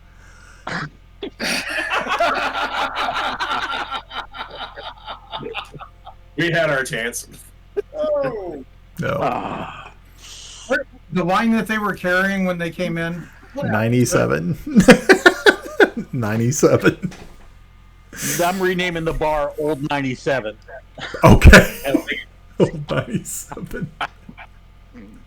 We should all get like T-shirts or something that has just 97 on it. And then people ask. Don't ask. All right, well, Brian, at that point, I now know what I need to know. Okay. I know what I'm doing. Okay. That is cool. flammable bar. What's that? Okay. It's a flammable bar. It's a flammable bar. There's a lot of wood involved. Alex knocked you out. Hey, Russ, Yes, it's in go look what I posted on Twitter a little while ago. I saw it. I know. We own it. Who cares, right? Hey, Oh, well, you own it. I don't care. Brian, Okay. Yes. you said that they're off mingling. What happened to the wine? It's still sitting on the bar. Sitting on the bar? Yeah. Yeah, okay. Cool. I need to know. I just want to know where that was at. Okay. Alrighty. So yeah, this is where we're going to close up shop for the evening. Thanks to all of you for showing up this evening and playing. I hope you had a good time. Big thanks goes out to people who were in the chat. I don't know, we didn't really have a lot of turnout this evening, but that's okay. A lot of times what we have is turnout after the fact. I guess a lot of people catch us on the other side, which is great. Big thanks goes out to our virtual tabletop, which is Roll20 that we use. We use D&D Beyond for our character creation and also our encounter generation. The maps this evening were actually created by me using Dungeon Alchemist. So if you have a chance to try Dungeon Alchemist out, it's a pretty cool map maker. I know they're adding more and more things to it all the time, so give them a check. You can find it on Steam. Make sure to check out the Drunkards and Dragons blog. So make sure to go to drunkardsandragons.com and check them out. They have some awesome articles. Hey, some Brian? interesting insights. Yes. And pimp yourself. I noticed you're going to be a DM coming up at a con. So Oh, go ahead yep, and give yourself a shout. Yep, actually, that is true. September 2nd and 3rd, I will be at RobCon in beautiful Abingdon, Virginia. So if you happen to be in Southwest Virginia and would like to play at my table, I would love to have you drop by. And we're going to be doing a homebrew one-shot. So definitely check that out. You can all you have to do is look up Wolf Den Games in Abingdon, Virginia. Just do a simple Google search and you will see the RobCon convention information posted there. So I'm going to be running a table for 2 days. So that'll be kind of fun. It's the first con that I've ever actually ran a game at. So I was like, yay. So that should be pretty cool. Anything else? You guys got anything else you'd like to share? No? Okay. I guess we're good. Alrighty. I was going to say thank you. We had a lot of people, like we said, follow us on Twitter. Oh, yeah. Both myself, Brian, and Russ, and a lot of great feedback. They're already predicting right now. So the 37% that thought you were going to burn down my bar tonight, you lose. Wait. You had that going? Yeah, I put. That's the shit. That's hilarious. I love it. Over on Twitter, 37% thought you were going to burn my bar down tonight. 20-some% that say it's going to be the next session, and then the rest of them were all about the session after that. That's awesome. That is so funny. Oh my gosh. So, thank you for everybody that you guys play along, you watch along, we throw stuff out there. I think we got to say definitely a thank you for that. So I appreciate that. Yep. Yeah, thank you to those people, friends, family, Reddit, everyone who jumped out there and tried to give us a better percentage than, 97. The 97. Nah. I'm just going to point out real quick that while searching, I found that there is a famous wreck of the old 97, which was a railroad track that there was a song called The Wreck of the Old 97. So, Yeah. yes, this place is going to be renamed the Old 97. The old 97. All right. I love That'd be it. our theme song for each Twitch feed. Oh, That's shit. cool. Go for it, Brian. Alrighty, y'all have a good night, and we'll see. Oh, when are we playing next?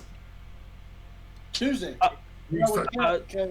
Russ, you might have missed this, so there we might actually skip. So there is a possibility we'll skip the next week. But Okay. if everything works, I might actually run a game. We'll talk about that offline. Ooh, That's what we talked about earlier. Okay. cool. I'm that Love close. But we do have an issue, so might give somebody a little bit of gap to get everything square. it. Nice. Absolutely. I'm all on board with that. Alrighty, guys, y'all have a good night, and we will check you in 2 weeks. Bye. Peace. Our feet are the same. Shoes. Ciao. A Peter Stan. It was coming. I knew it. I'm waiting also.